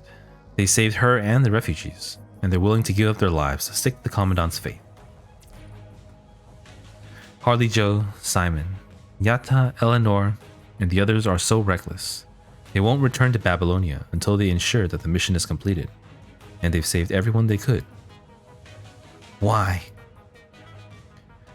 Before graduating from FLS College, a seemingly unpopular instructor had said to her, "Every life has its own unique value, no matter how small. They are all part of this world. If you want to be the best commandant, you must remember this truth. If you despise life and detest worthless things, you will lose everything one day." Hearing this, she thought the instructor was just an idealist trying to use scare tactics to promote friendly cooperation. When tactics failed and she was in trouble, she never thought about this idea. But now, the fool she deemed unworthy is lying quietly in the arms of the construct. Even without saying a word, the constructs still quietly abide by the commandant's ideology. Only then does she think about what that instructor had said. Is this what makes us different? She reaches out as if to grasp some non-existent phantom, but then smiles. Get going. Egret will take care of luring the hetero creatures. What? But you heard me. It's only Bambinata and me, but I'm prepared to fight. She shakes her tactical bag containing her last trump card. Bambinata has long been acquainted with Vanessa's ideology. Countless puppets have disappeared or were sacrificed in exchange for victory. But this time is different. Vanessa wants to prove that she can achieve victory while making this puppet a companion to stay with. Instead of giving Bambinata the contents of her tactical bag, she puts herself on the chessboard. But you won't survive against that many hetero creatures, no matter what you've got in that bag. What are you talking about? I don't misjudge my own strength, unlike that naive commandant. Take Whimser and go with these people. Don't wait for me to clear up these troubles. You haven't reached your destination yet. But... have any other bright ideas? Even if you stay here, you will only get caught in the crossfire. What about you? I have my ways. Don't worry, I won't die here. So tell that to the chief for me. Remember that I saved your lives today. You better thank me when I get back. Vanessa. Let's get going. She's already made up her mind. Thank you. She waves lazily to everyone with her usual smile and watches the two vehicles drive away in silence. When the vehicles slowly disappear out of sight, they hear the sound of hetero creatures gradually approaching. First, we should draw their attention. Yes, miss. Okay, I don't know Bambinata's voice. She hasn't talked once yet. I don't think she's gonna show up again, so I'm not gonna go look up the voice. Just like Noctis showed up once, and I had to look up his voice because I don't want to make up one. But since she's on CN, no, let's keep things moving. It's getting late. Yes, mistress. Carrying Vanessa in her arms, Bambinata uses the short-range drone to leap into the air. By the light of the daybreak, they see that the slope path in the city has turned into a scarlet wave. Do they make it out alive? Well, we know Bambinata has to. Well, actually, Bambinata doesn't even have to either. Because she could just get released as a construct in like a flashback scene, I think. Okay. Okay. We did 6, 7, 8 today so far. And what time is it? 1:26. Okay, we're gonna take a little break. Or not a break, but a break from story break, so I can rest my voice. Honestly, today, when I started, my throat was already hurting, but it hasn't been so bad because it's been a variety of characters instead of yesterday, which was like 60% Liv. Oh no, it's just me, Liv, the normal type. I'm so shy, and my voice dies from doing this for like 2 hours. Oh no, oh no. Mina wa mamoru. Saki watashi. I don't know the rest of the Japanese. Oh, but yeah, God, my voice was so dead yesterday. And then when doing the Roland one too, the Vonnegut voice, oh, that one's horrible too. But this one's not. It's not too bad right now. I feel good. But we got to do dailies anyway, so let's get through some dailies. Ta-da!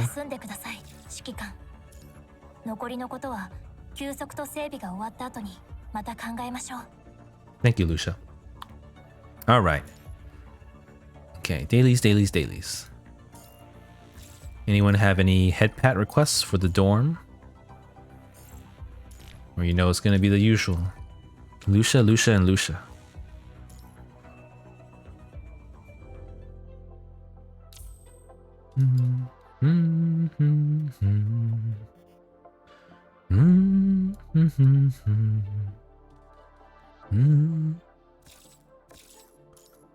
Yeah, head pats. Normal default Lucia is really cute too. I like it. It's very it's a bit derivative, but it's very cute design.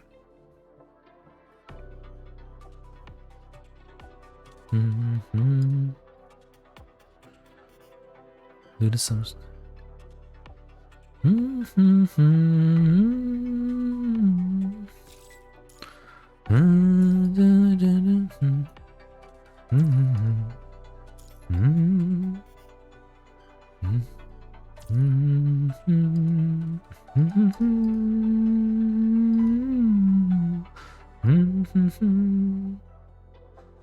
All right, I think that's enough. But let's give last Lucia a pat too.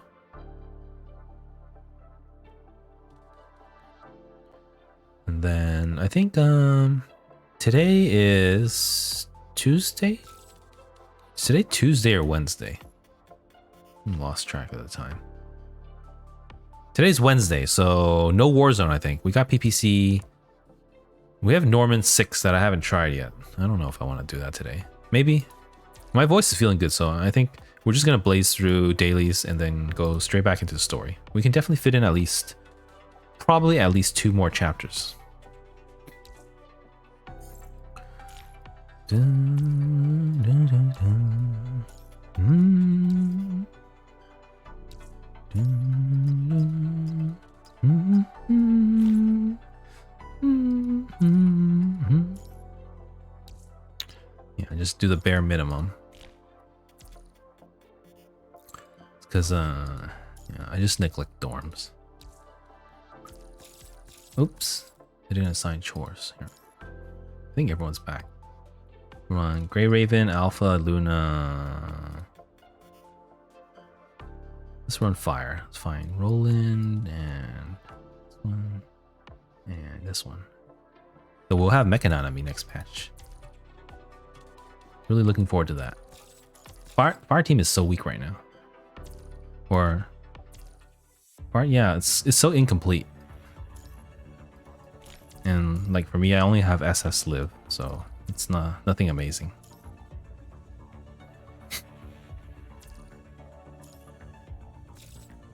I don't think there's any new events yet. That's one thing I feel about the this patch, Reveries with the Whale, as well as last patch, Recitativo di Fantasia. I felt like the patches before, Evernight Beat as well as Surviving Lucem had more, how do you say, more events. I feel like there's less now. Or I feel like they rushed them all at the beginning. Like it was only the first week and they rushed like all the events at once. And now there's nothing for the next 21 days except Circuit Connect. I mean, there's probably another round of Norman maybe. Oh, Crab's Giving, definitely gotta do that. Today might actually be the last day, I think. If we like win 3 games, I think it's the last.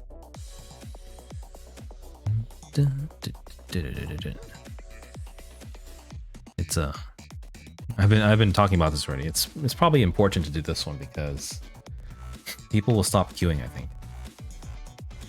And then it'll be really difficult. Though they do have the one logged one, so you can get 10 points for free every day. Only 11 days left though. Oh no, see, this is no good already. Half a minute and still no one. Let me try creating room. Quick match? Okay.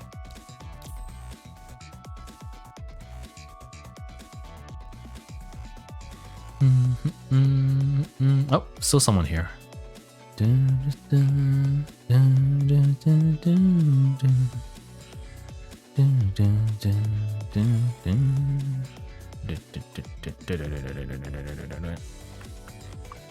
No field street fight. Oh, here we go.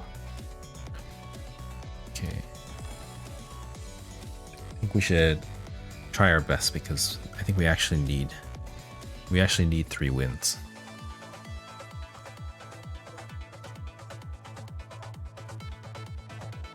I'll come back tomorrow though. I'm not a big fan of PvP. Though I did really enjoy the dancing PvP. That was great.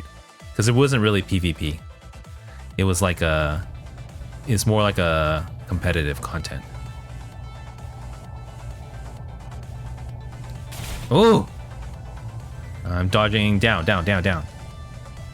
Oh, this guy knows what he's doing.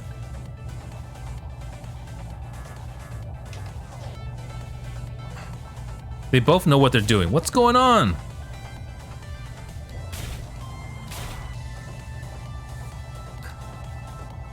Where did the other guy go? One guy's like not moving. Oi.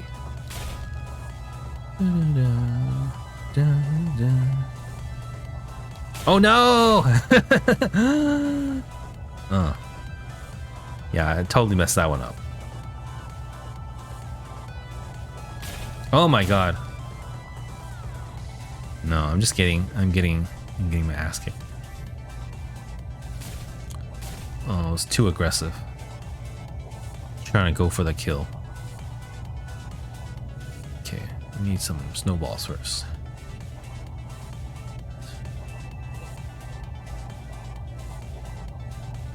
Someone was hunting me down. He's coming out, he's coming out, he's coming right there.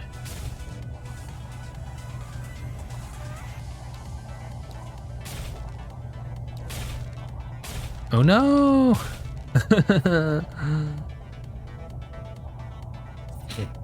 Man, we got beat real bad. hopefully we can get at least one win in. That's what we need for the dailies. Maybe we'll just come back tomorrow.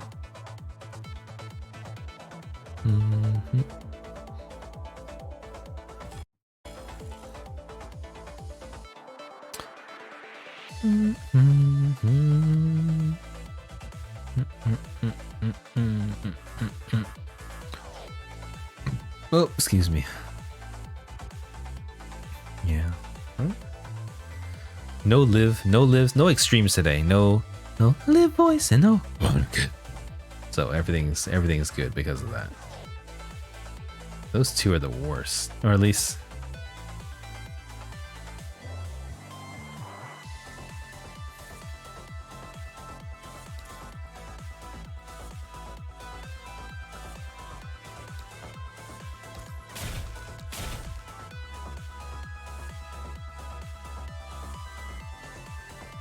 Are you hiding?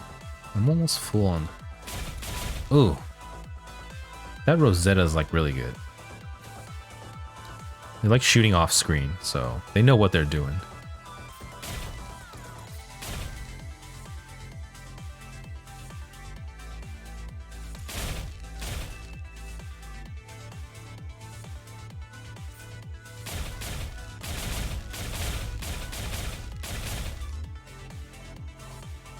Okay. Oh, I could have sworn I could blink through that. Only if you're paying attention, though, I think. That's the... I'm going to assume that's the Rosetta there. He's trying to hit me off screen. They're like... We can corner them, though.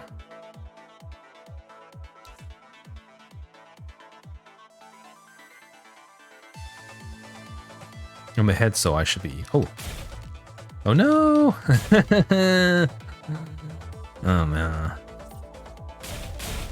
Yeah, I don't know if I can win this. Oh, it's 1v1 now. This is not good. Or it's very good. We'll see how it is. They're just shooting off screen. They don't even know. Let's grab this one. Go.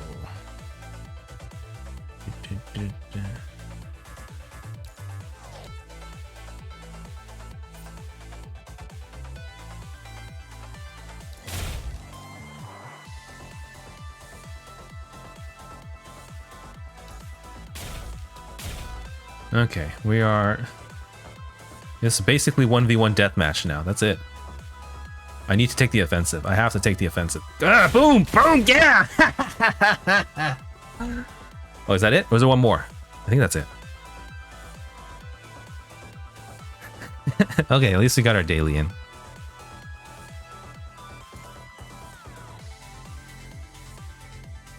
Come on, one more. All right, stay calm. Okay, chill out, chill out. No need to get so loud. That was a good play, though. No, listen, no PvP. I need to stay away from PvP. I've quit this a long time ago.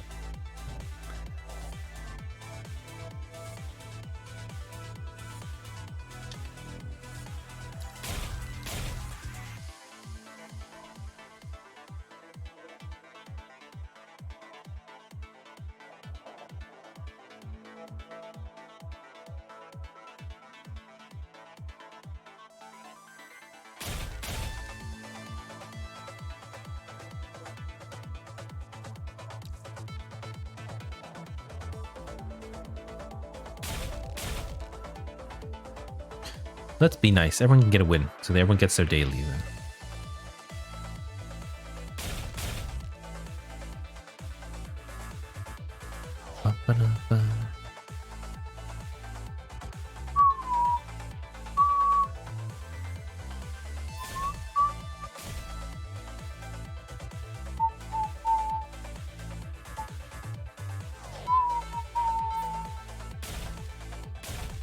Kind of fun.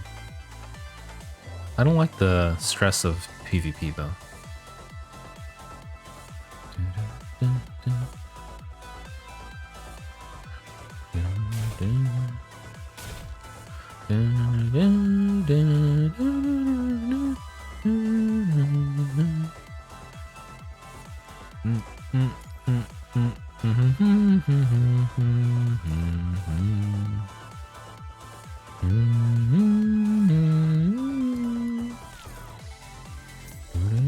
Okay, is this enough? I don't think it's enough. We will be back tomorrow. Unless... No, let's just come back tomorrow. Let's hope people are still doing it. Hope so. You just need a couple... We'll be able to do it dailies. Even no wins. Alright, let's get our...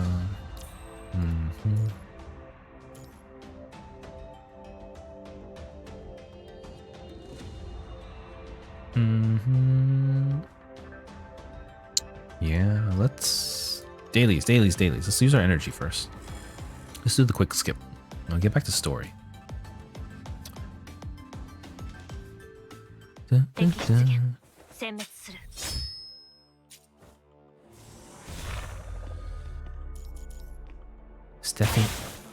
Steffi, are you still on the stream?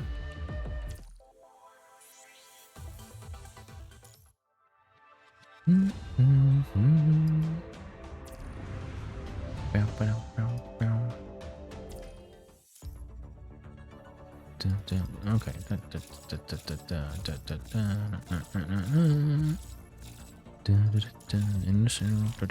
Claim. Can't wait for that claim all button. That'll be really nice. No dropped frames. Interact. 背中の噴射機が操作しにくいんですが、翼に変えた方がいいでしょうか。That's enough for 100. Let's do our dailies though.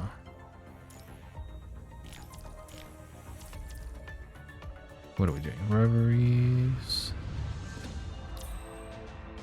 Hey, let's do one more round of this.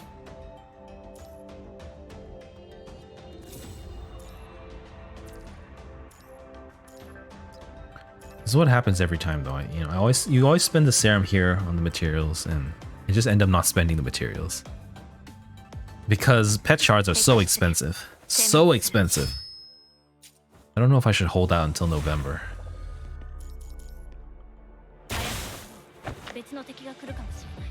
That patch can't come fast enough. Okay. Alright.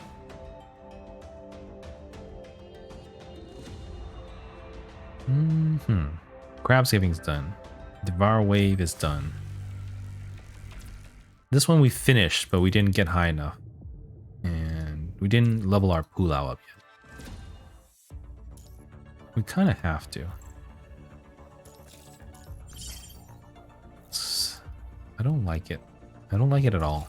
But I think we'll have to level up the Pulao with her shards. I mean, she has the shards already, so it won't be too bad.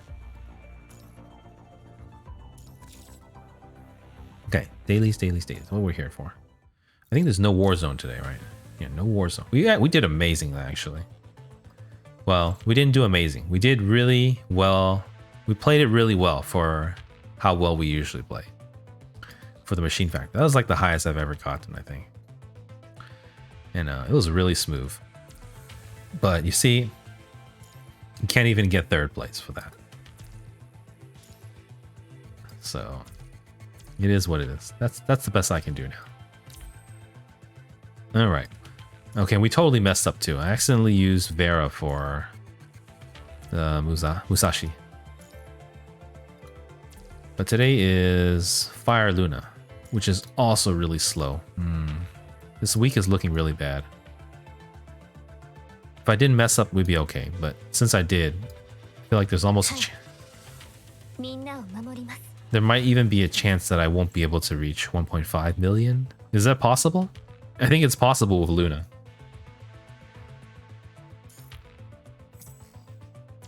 But no choice. We'll just have to try our best. Oh, let me pull up my notes. No notes with I'm not sure notes with Luna matter. 1 live, that's it. 私と共に刻印返します。純粋な骨に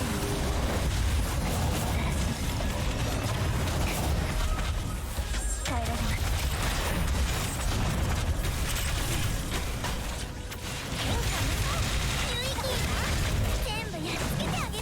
That was a little slow. I don't know what's up. Maybe I shouldn't have. Going for 18.9. That's really, I'll take it. Close enough. Okay, the next one, we're going for 2 full live rotations. Let's try it. Let's switch to live earlier, I think. That's what we need to get. We gotta do that.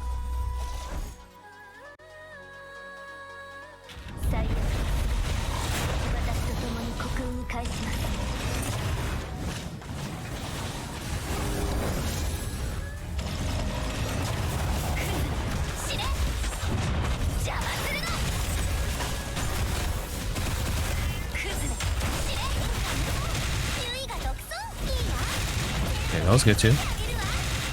Right. Let's skip that.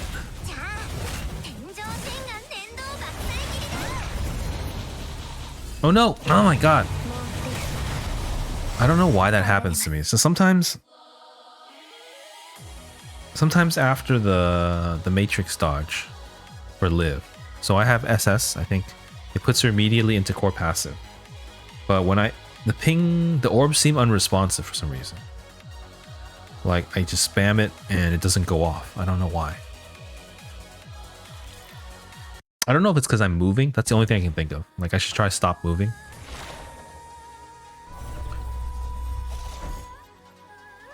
But it didn't work, so.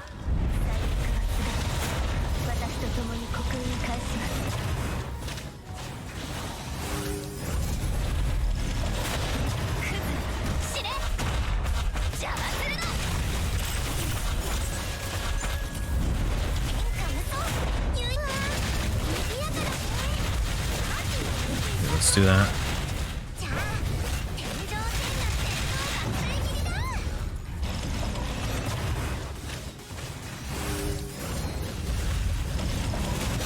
Come on. No, maybe I should ult it. My live feels weaker. That or Luna got buffed. I feel like they get buffed every patch. I don't know what's going on.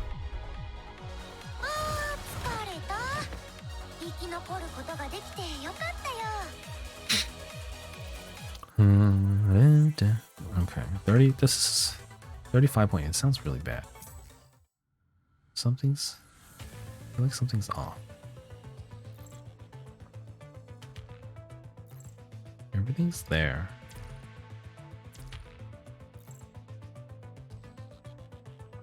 Everything is there too.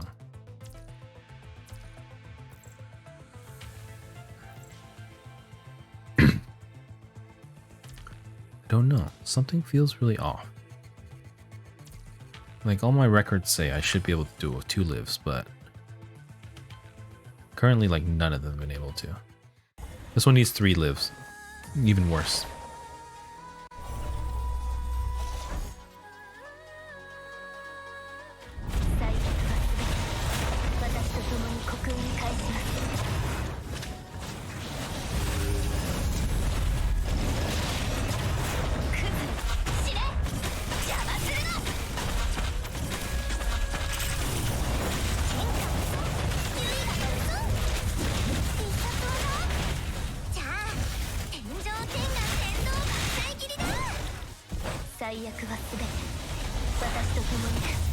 Well.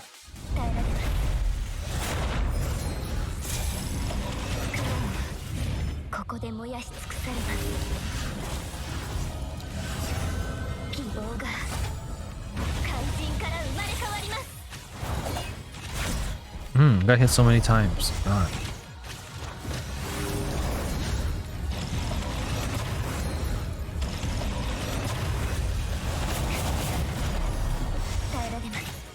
Okay, I gotta restart for that. I got hit way too many times.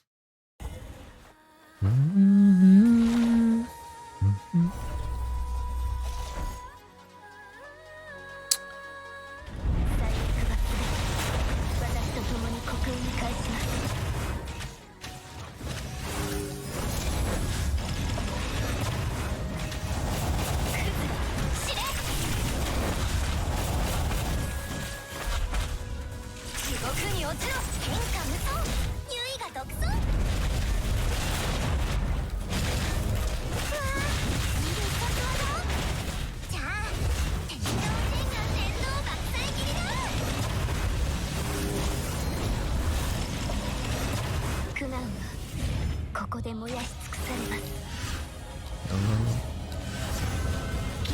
Nice. Okay. At least we got that on.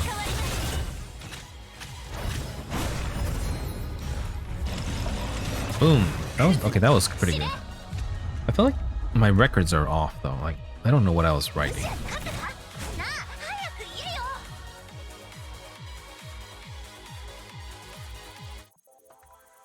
So I have 67 down. 67.25. That's bad, but better than before. Yeah, Luna's just way too strong. We have, our fire team is way too weak. That's how I phrase it. At least we're done. Let's check how many days we have left on Norman for. Yeah, Norman 6. That's 100 black cards, man. That's a lot. But I did so badly last time. I don't know if I want to try.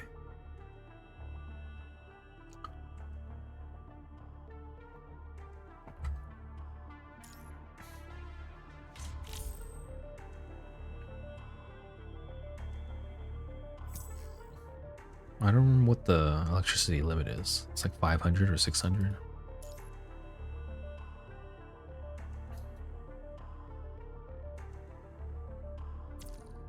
You'll probably tell us. So let's see these affixes. The assistant prime provides the enemy with 2 buffs when on the field. Assault 3 damage immunity. So we definitely have to take that out. I'm definitely have to take this out too. This regeneration. Problem is, I don't know if we'll be able to do it. What's the last element? No bonuses.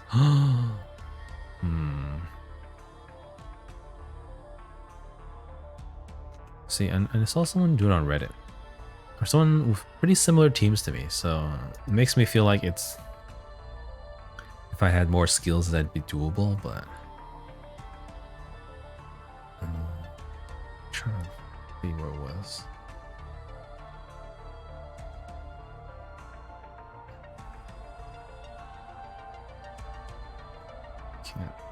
I don't know. But I mean, the only team I have left that's not occupied is either Transcendence or Alpha. So I don't really have much of a choice. And I'm pretty sure they used Alpha. I guess we could give it a try. Oh, and they're also forced to take this last one too. Which is really annoying. I don't like that one. Okay, you're only allowed to use 600 electricity. And then I know they use none for near. I should check it out later. Let's just try near, see if we can even make a dent. Because that's the one I would have to do with zero electricity. I did try with last time and it was impossible for me. Oops.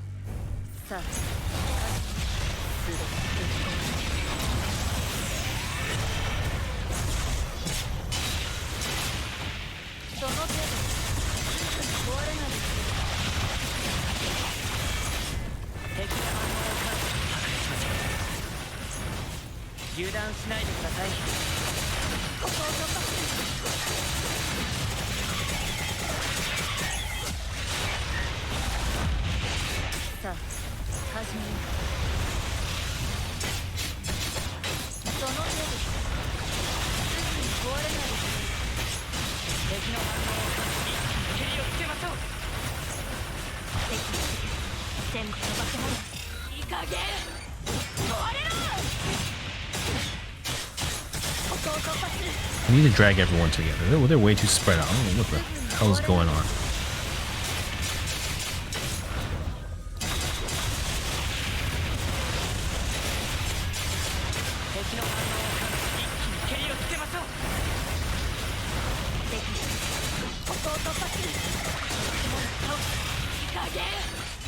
I mean, they're definitely dying.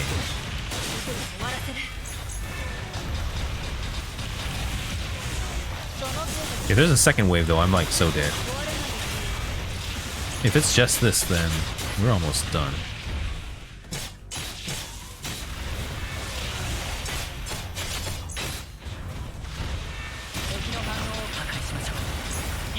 Nope, there's another wave. We're so dead.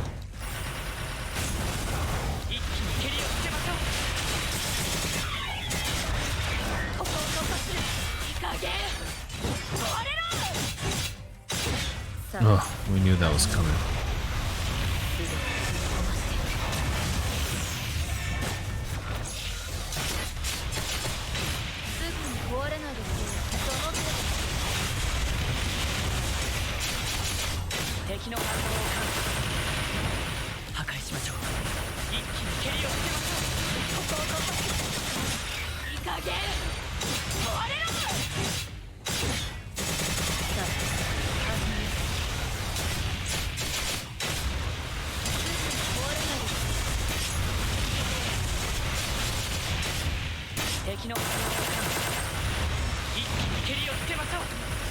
Okay. Sorry, I'm really quiet right now. Trying to figure this out.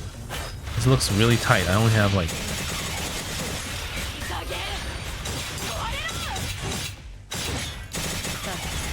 Okay, oh my god. We're there? Almost there. Oh my god! Wow! Holy...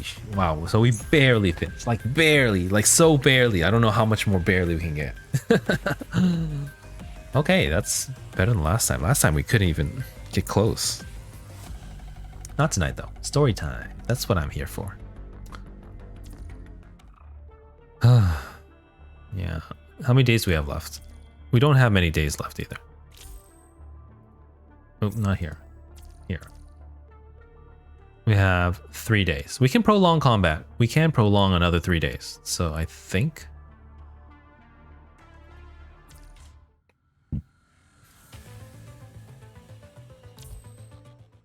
we can prolong a tiny bit. I'm not sure it's going to help us much though. So we can get an extra day. That's about it.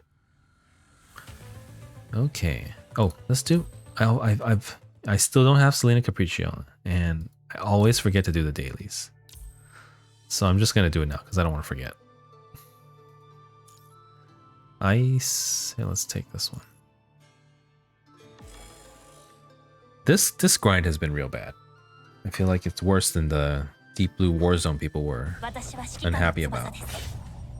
But you know, this one isn't time gated, so that's the benefit. So you know, we're still doing it now.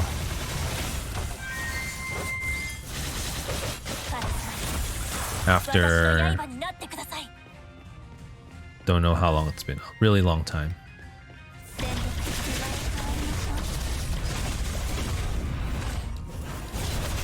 So yeah, if it was like the other one, you know, then it would have gone away already. But technically we can still do it right now. Triggering matrix, let's take that. So in that sense it's better. Though it will take a lot longer, I think. I mean, even if you clear the obscure difficulty, it's not like it's getting any yet.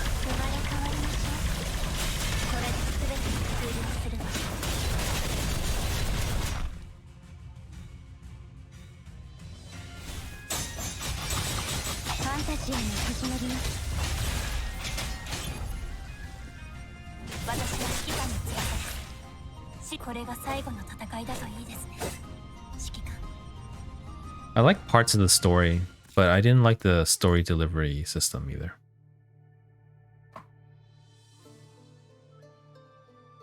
We don't have a 3 ping yet. Okay, definitely take this one.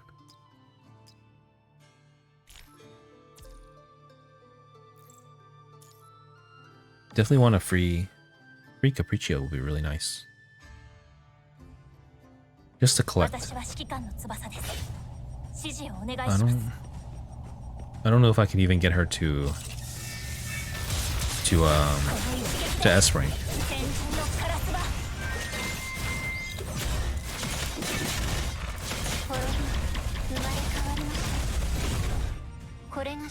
To SS rank, because I don't think you can buy her with Phantom Pincade shards. So for low spenders like me, let's just take the easy one. She'll only be at S. I think it takes vouchers, but vouchers are pretty slow and they're quite rare right now. 私は指揮官の翼です。指示をお願いします。戦力滅び与えてあげる。ありえない。滅び与えてあげる。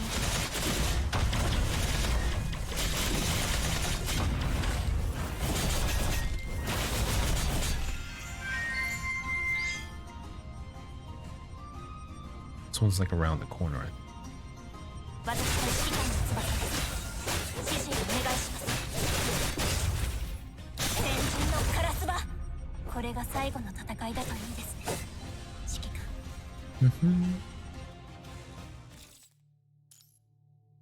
Okay.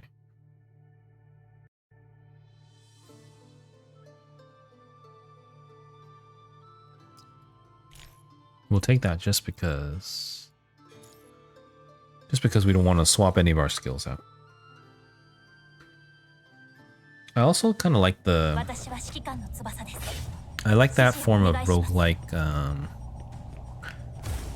buff acquired as opposed to this one. This one just feels really weird.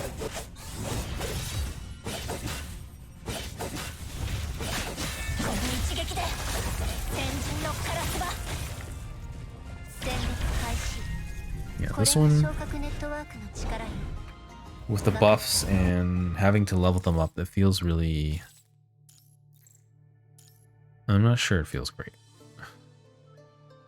Let's buy one script to continue, and then let's buy, I think, inspiration. You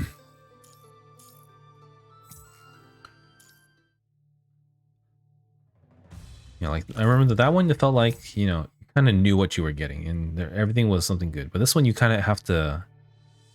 Okay, that's the main thing over that one, because that one you could have an unlimited amount of buffs. So you would just have to pick and choose which buff. But this one, every time they give you an option of 3, you're only allowed to have 1 for each slot.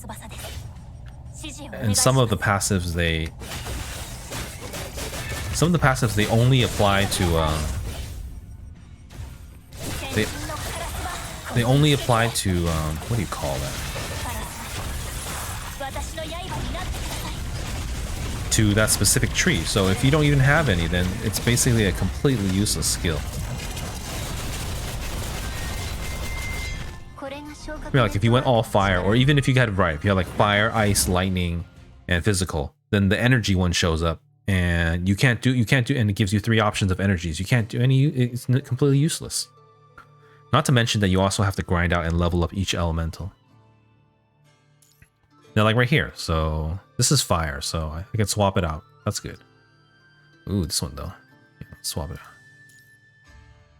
But if it was any other element, then and I didn't want it, then it would be a wasted buff. But the other mode of the 3, if you choose any of them, you would at least get some kind of buff, some benefit. No matter how small or useless, it will be a benefit. This one you can actually go downwards.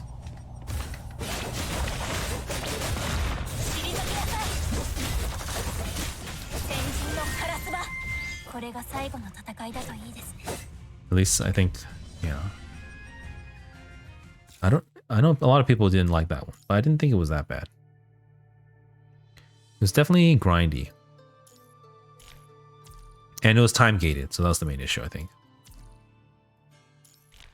Let's get Alpha. I think we have Rosetta already.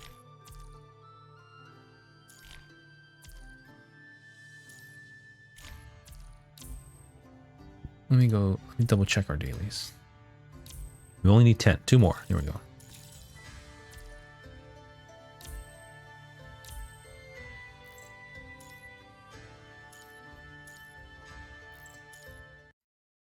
Yeah, it's 2 already. It's a little late. Let's try to squeeze in one more chapter. See how long it is. If it's another one of those killer 40-minute chapters, then that'll be it. If it's a half hour, I probably can't. I can't commit to another one either, probably.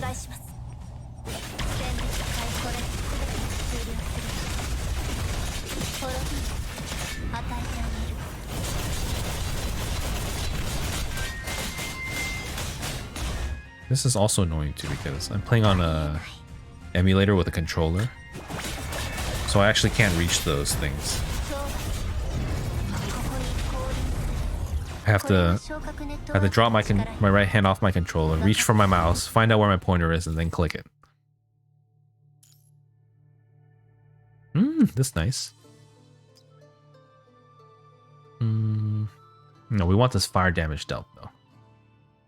This one's good too. Let's take the fire damage. It's just too good for now. Okay, I think we're done. Yeah, this pace is, you get like 1,000 every day. So that's like another 25. That's like 50 days. A little bit less because you get some bonuses. It's very grindy.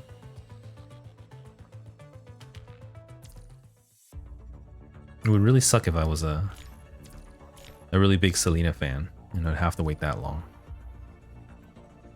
We still have Guild War to do. Let's get back to story. And then maybe we'll fill it up if we... Oh shit. I don't know what I clicked. Okay. I'm going to take another real quick break. Thank you for waiting. I will be right back.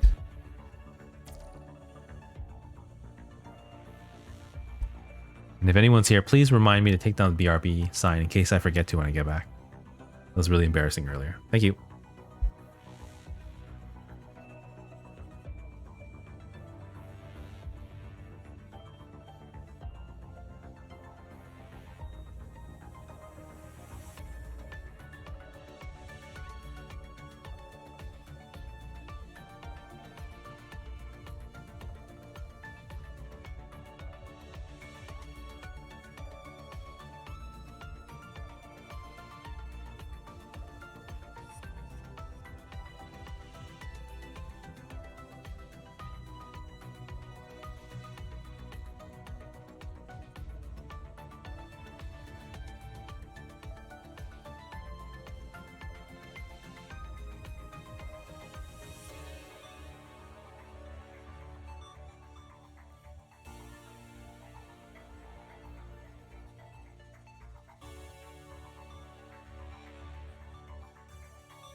I'm back. Almost back. Some headphones. Need some water. Uh-huh. Need some turning off of BRB signs. Yeah, let me reset this tracker too. グレーレー分隊まさか3回も同じチームになるなんて妙な気分です。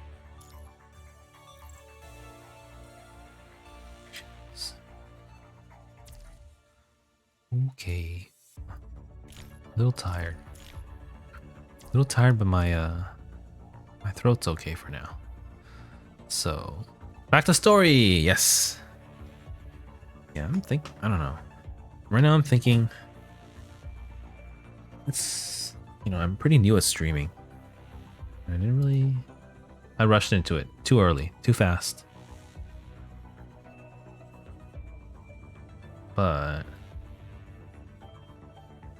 I don't really know, I don't know how to say it. Maybe it's time to log off for the day. We did manage 3 chapters.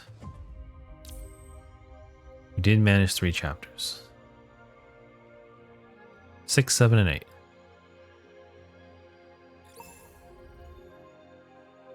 How do you say this? No, I'm not sure I want to say it. Okay, let's continue. So, 17-9, second freedom. 3 survivors, 1 deceased. And what is it but fragments of your own self you would discard that you may become free? Let's hope it's not too long.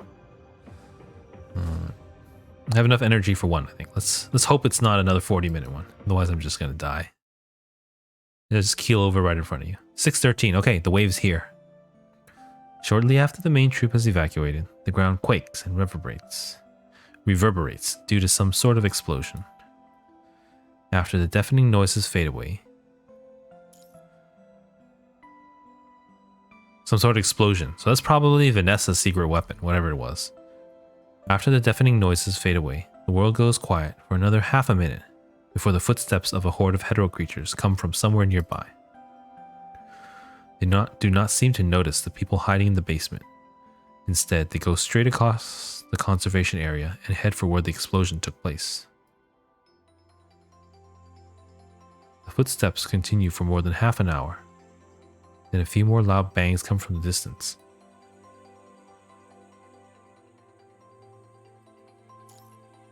Half an hour. Trapped in the basement, the elders and the boy have no way of knowing what is going on out there. But they notice the central purification filter has started glowing red after the footsteps of those hetero creatures disappeared. No one can tell what the red indicators meant. They only know that something has stopped working. Then, the malfunctioning central purification filter starts sending in thick mists of the punishing virus instead of breathable air. Oh no! It is no longer safe to hide underground. The old woman helps Callie return to the surface, but then returns to where they were half an hour later. All I saw out there was the red tide. They are like mud scattered everywhere on the surface. Some were even buried in pits. She points at her leg, the part of her body below the ankles, covered in red tide, and started to fester.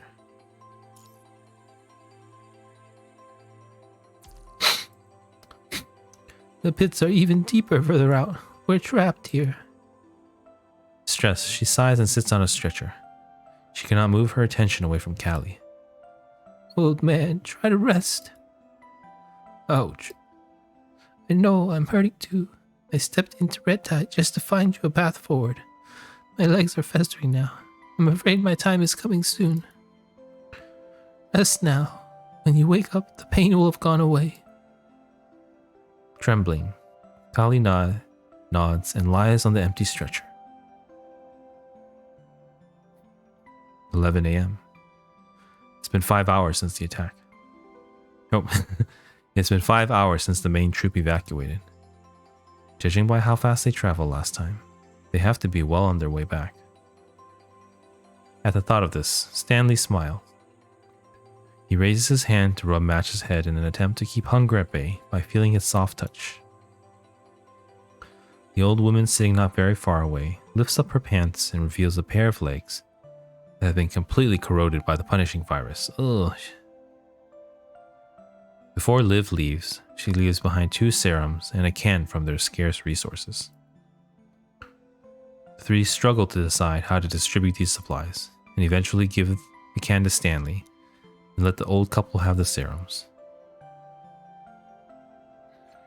But Stanley doesn't open the can immediately. He plans to save this precious supply until the very last. Now that the supplies have been distributed, the boy leaves the 2 elders and goes into the room next door for some sleep. As Callie falls asleep,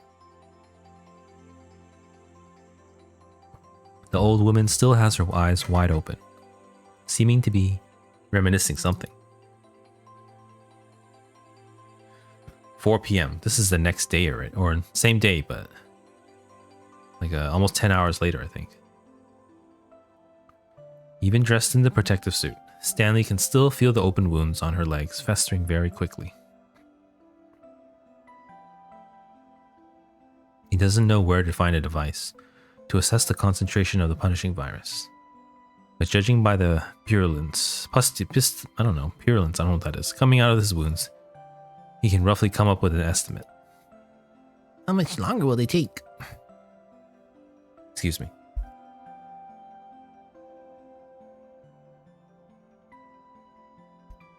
Just blowing my nose. Judging by their speed last time, they should have returned here by now. But so far, they have heard nothing. Perhaps they are traveling slower this time because there are more people. Stanley tries to calm himself. People in City 044. Before they left on foot, Stanley heard Liv mention CPF of City 044 also malfunctioned. But he believes Liv and Grey Raven will repair the central purification filter, and he also believes what she said, that by planning a safety route, they can stay away from the red tide. But he's not sure whether he can find such a safety route himself.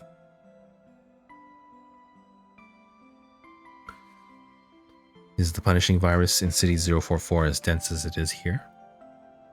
He keeps thinking about these 2 questions, but so far he can only find a negative answer to both. Her legs ache as time goes by. He has to rip and pull at the sheet and pillow to distract himself from the pain. Oof. Worried, Matches keeps licking Stanley's hand, which keeps a firm grip on the pillow. This would have brought Stanley peace of mind, but the same trick does not work so well this time. Nevertheless, he tries his best to raise his trembling hand and take Matches into his arms. I'm glad you're okay now. How I wish humans were just like animals. Carry the punishing virus, but you are not affected by it. It's okay. I'm sure I'll get better. Liv said so herself. She will return. Woof. Tears stream down Stanley's face and drop on Match's head. But the tears stop rolling down from here. Instead, the dog's fur sucks the tears dry. It is as if the dog stops the pain.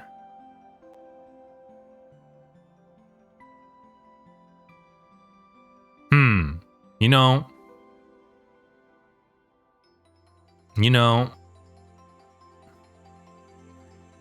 this could be foreshadowing the conclusion of the story of Surviving Lucem.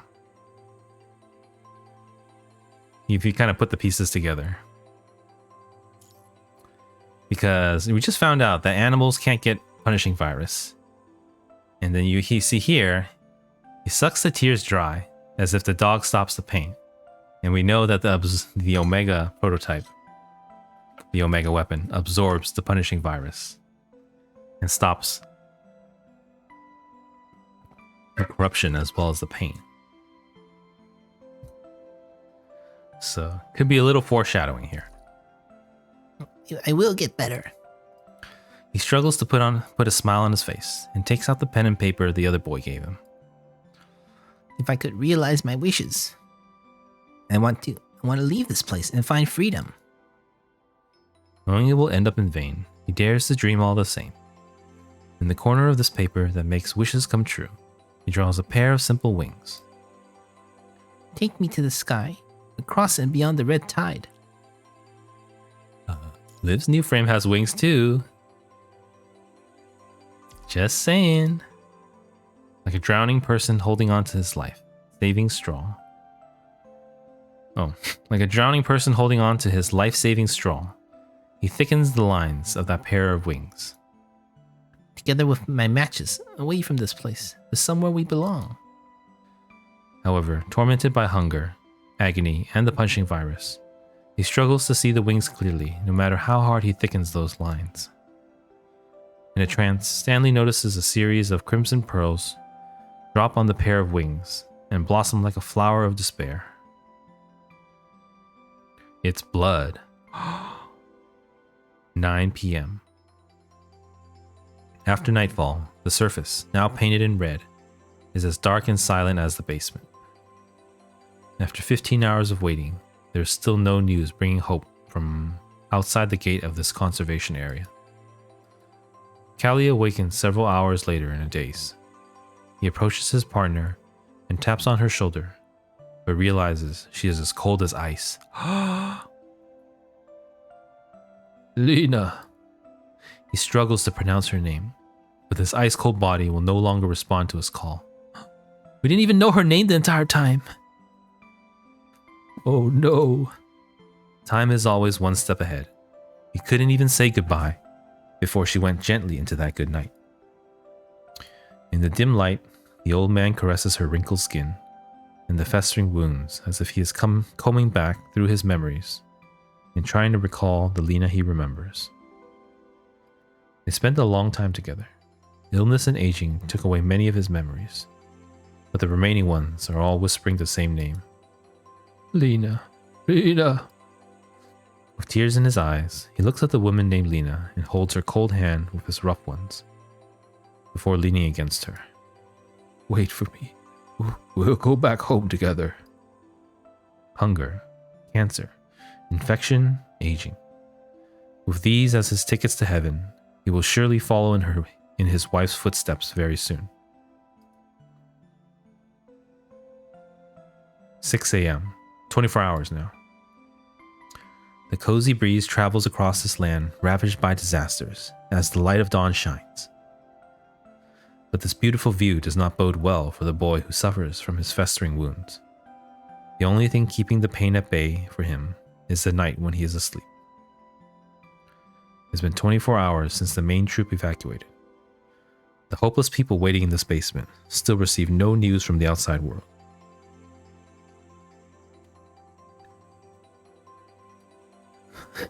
What could have happened to them? Or have they decided to abandon us? For the next few hours, he tries to fall asleep again many times. Time and time again, he's awakened by pain or hunger.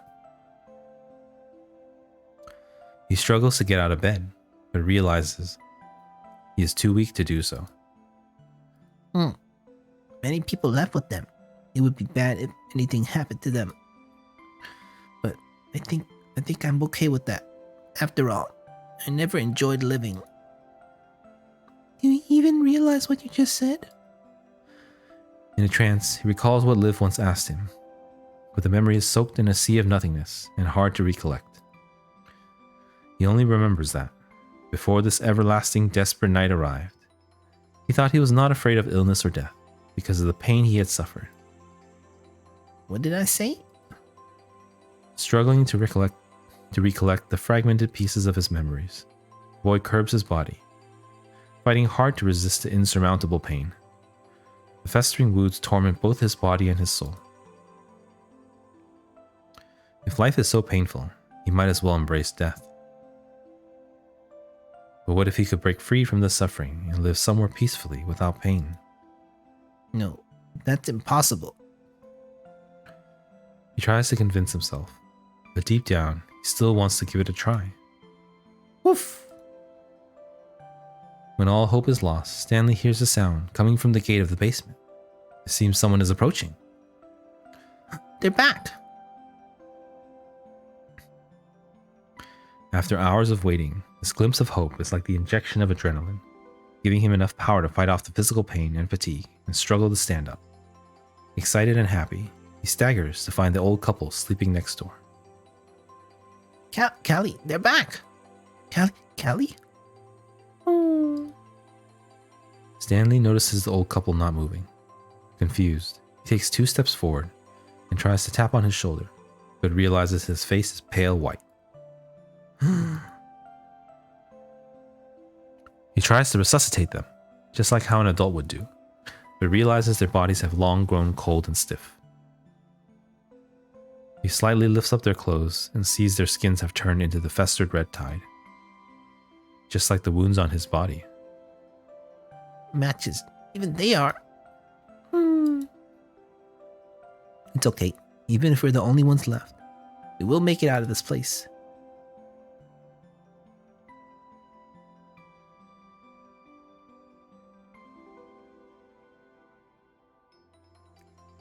Sorry. Okay, back. His clothes are stuck to his sticky, coagulated purulence, and I don't know what purulence. I'm looking that up. It keeps coming up. Purulence?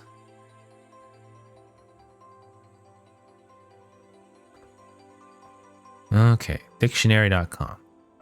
Purulence. Pus. Okay, that's just a fancy name for pus. Purulence. Purulence. I was saying like purulence. Did you guys hear that? Purulence. That's from my browser. Purulence. So it's just pus. Coagulated purulence and blood. The slightest pull at the clothes brings him indescribable pain. But to find hope that lies beyond the sealed gate, he holds his cane firmly and heads for the outside world. With a deep, loud noise, the sealed gate opens. The morning breeze carries a stench that floods the basement, heralding how he will find no salvation in the outside world. What was the sound he heard, and where did it come from? Was it the wind and runes making the noises? Or was his mind playing tricks on him? Where are you? Mustering all his strength, he cries. The shout echoes through the wasteland of the conservation area. Eventually, only wind answers his call. It must still be near, right? The others are not back yet. But it just might be a scavenger who accidentally trespassed this area. The boy does not want to give up hope. He takes a step forward and leaves the people sleeping forever in that basement as he starts climbing and searching. 10 a.m. He leaves the basement and searches the entire conservation area. But even now that he has reached the top of this building, there's not a single soul in sight. It's been 28 hours since the main troop left. No one's coming back. Everyone's dead. Having lost all hope, he lies prone on the top of the building and looks down its central courtyard below. He wants to cry, but there are no tears left to be shed. Take me away from this place, please. To search in this building that isn't very spacious, he has spent 4 hours moving around. With every step he takes, the wounds pain him. He's run out of stamina. There's no way he can return the way he came. For more than a month, he and Matches have never had a proper meal. It is not just him. Even Matches has run out of strength and lies flat on the floor. To most scavengers, 28 hours is nothing but time that passes in the twinkling of an eye. It was like that to Stanley once. But having been tormented by a month of hunger and illness, 24 hours of suffering and 4 hours of seeking are enough to nearly kill him. The boy is on the verge of death. Silent, he looks at the can in his hand. That is his hope. Will things start getting better if Matches and I eat this now? The answer to that is no. A half-full can will not bring back strength or heal wounds. Fact will not change. He is trapped on the top of a building in the conservation area, and there's no way he can walk all the way back. Before long, he will be affected by the punishing virus. His body will fester, and he will meet his end here. To him, eating is pointless now. He might as well save it for another creature that needs it more. The boy has made up his mind. He opens the can and places it in front of Matches. Come, you can have it. Watching as Matches chows down on the food, he finds a smile on his face. Why am I still smiling? Oh, why am I still smiling? He thinks to himself. Is it because the situation has improved? Of course not. This boy is smiling because he sees Matches happy. That alone brings peace to his mind. Sorry, I couldn't find any supplies to feed you sooner. He looks up to the sky through that pair of wings he drew on the paper. Some memories previously blurred to him are becoming clearer. I need Matches by my side. He's the only thing keeping me going. If I ever run out of supplies, I'll abandon myself, not Matches. I remember now. Oh, I remember now. I remember what I told Liv. putting the paper back into his pocket, he grasps the delusional fantasy. Matches, I'm happy I still have a can left for you. So, He has no regrets. In his mind, the boy, nearing his death, grows a pair of wings on his back. I'm leaving this place to soar in the sky. Woof. Sorry, I cannot take you with me. Will you hate me for that? If you don't answer me, I'll take that as a no. Forgive me. I'm sorry. He struggles to stand up, slowly moves closer to the edge of the building. Do you think they are ever coming back? I hope they do, but at the same time, I fear they might run into the red tide that surrounds this conservation area. With his every movement, those festering wounds being pulled and torn bring insufferable pain, but he doesn't stop. Oof. If they do return and realize there's no one left, will they be sad? I guess I won't live long enough to find out. He shakes his head to shake off the meaningless thoughts, but still, he decides to leave a message on the back of that paper. I don't know if I'm writing it right. If only I had more time to learn. With this little regret, he puts his paper scribbled with a barely intelligible message into the cleanest pocket of his shirt. I'm leaving now. Matches. Stay strong and live. Even if you have to eat my body to survive. Do it. This is all I can do for you. Woof, woof. He spreads the wings in his mind, and like a bird longing for freedom, he embraces the sky and looks up to chase the sunlight. I'm sorry. See you in the next life. Matches. Boy jumps off the building.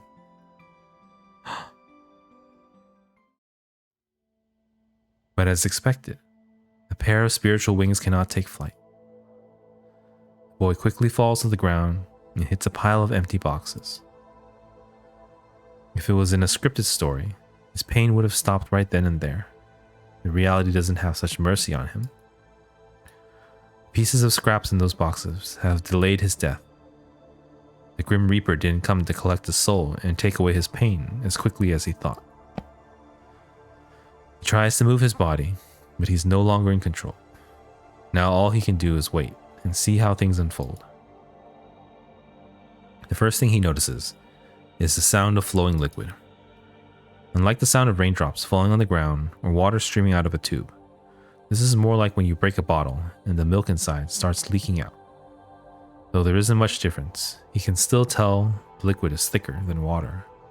It is most likely his blood. Later on, numbness and pain start seeping through his limbs and eating away his consciousness. When the feeling of pain fills his limbs, Stanley finally realizes he no longer has enough strength to shout. Death has never just been a number or name on a list of victims. It is a body that carries the weight of both the past and future, experiencing unimaginable pain as the mind gets ground to dust. The agony of fractured limbs becomes almost eternal. Each drop of blood takes years to fall onto the ground. It hurts. His voice is muffled by the blood as it turns into bubbling noises. His heart is ravaged by pain. Had he known this would be so tormenting, would he still choose to take his own life this way? Death has never been easy. It is not a simpler way out. Do I regret this? Before this day, he had witnessed many people's death. Many refugees would tell themselves, the worst that can happen is death. He remembers when he passed by the conservation area. The conservation worker wearing glasses mentioned a term, sustained suicide fantasy. He said the thought might look pessimistic and negative, but it could help people find a way out, and in that process, also find a little bit of courage to carry on. Except that it isn't really a way out. Once you step into it, things become a downward spiral. Boy is being tormented by extreme pain that continues to attack his mind and soul. His throat cannot shout, so instead, his heart bleeds and wails and screams for him. As it happens, the question to himself becomes clearer. Will death really free me? No. An old man once told him that freedom was the ability to run free, even when you were burdened with shackles. If a man gives up life to chase freedom, he is but a slave of his desire, forced to give up on himself. Read that again.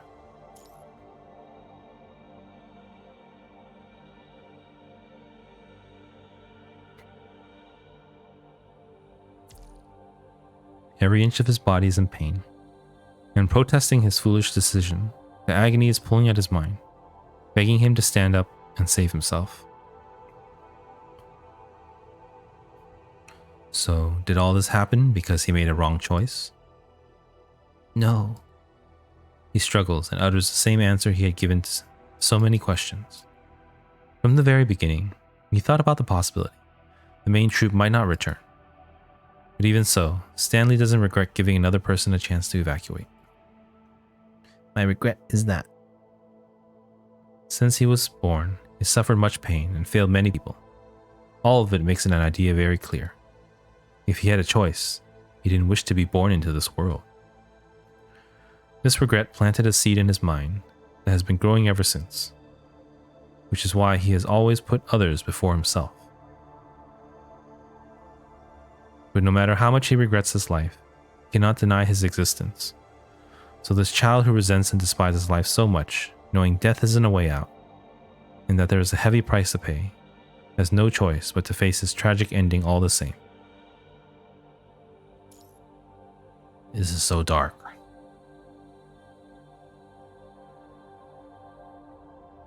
I'll read it one more time. Since he was born, he's been in pain.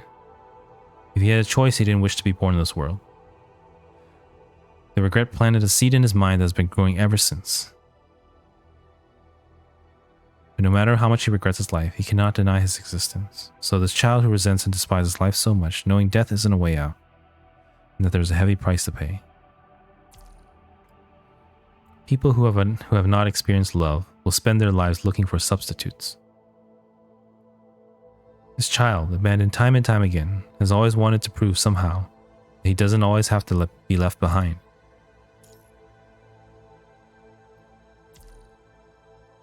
Now that he has felt the pain and loneliness of pain, he finally understands the value of life. He is more certain than ever that he has no regrets. Excuse me. This is all I ever wished for.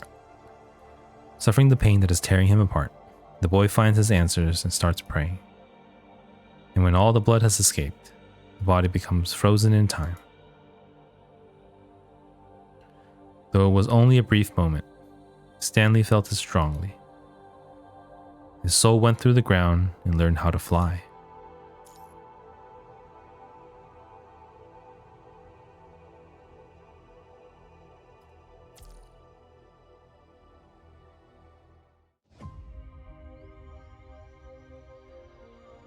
No.29, oh man. That's PGR.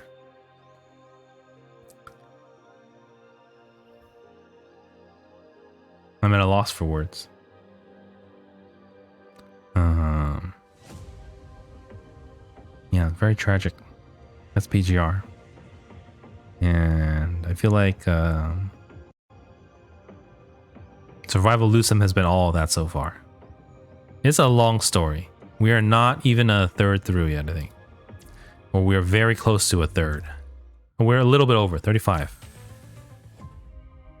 But this is definitely the darkest chapter of PGR so far. There's no hope. No one knows what's going on. But we still have a lot to go. It's late though. I don't think I can continue any more story. Sorry about that. So yeah, we're gonna end here for the story. That was it's pretty intense. Let's see, 1, 2, 3, 1, 2, 3.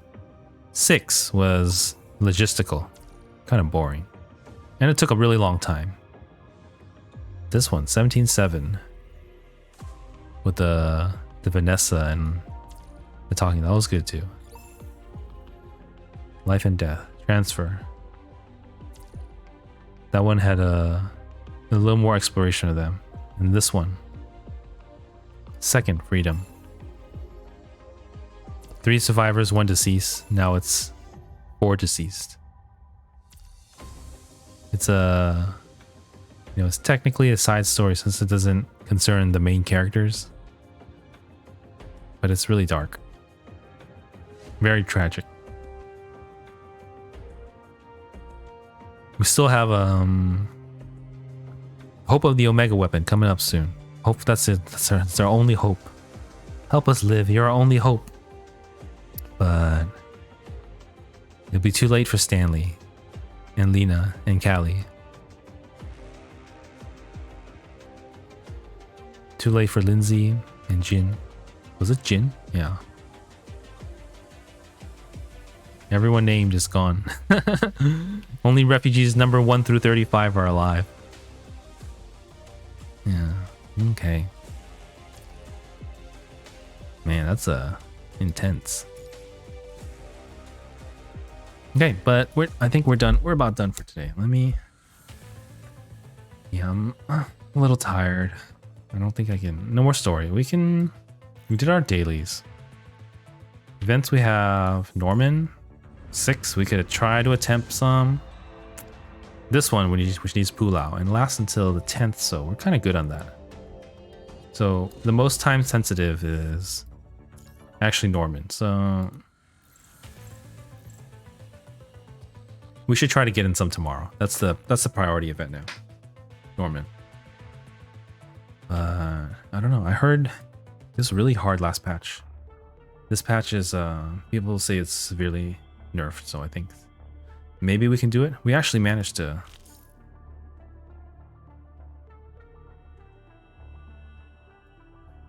We managed to do this with zero electricity, so that's pretty good already for us. The rest will be quite difficult. Quite. Especially this one. I'm not looking forward to that one.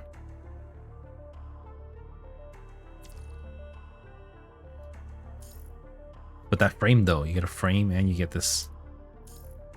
I wonder if the frame is temporary or is it forever? We'll find out soon. Okay. Thank you everyone for watching.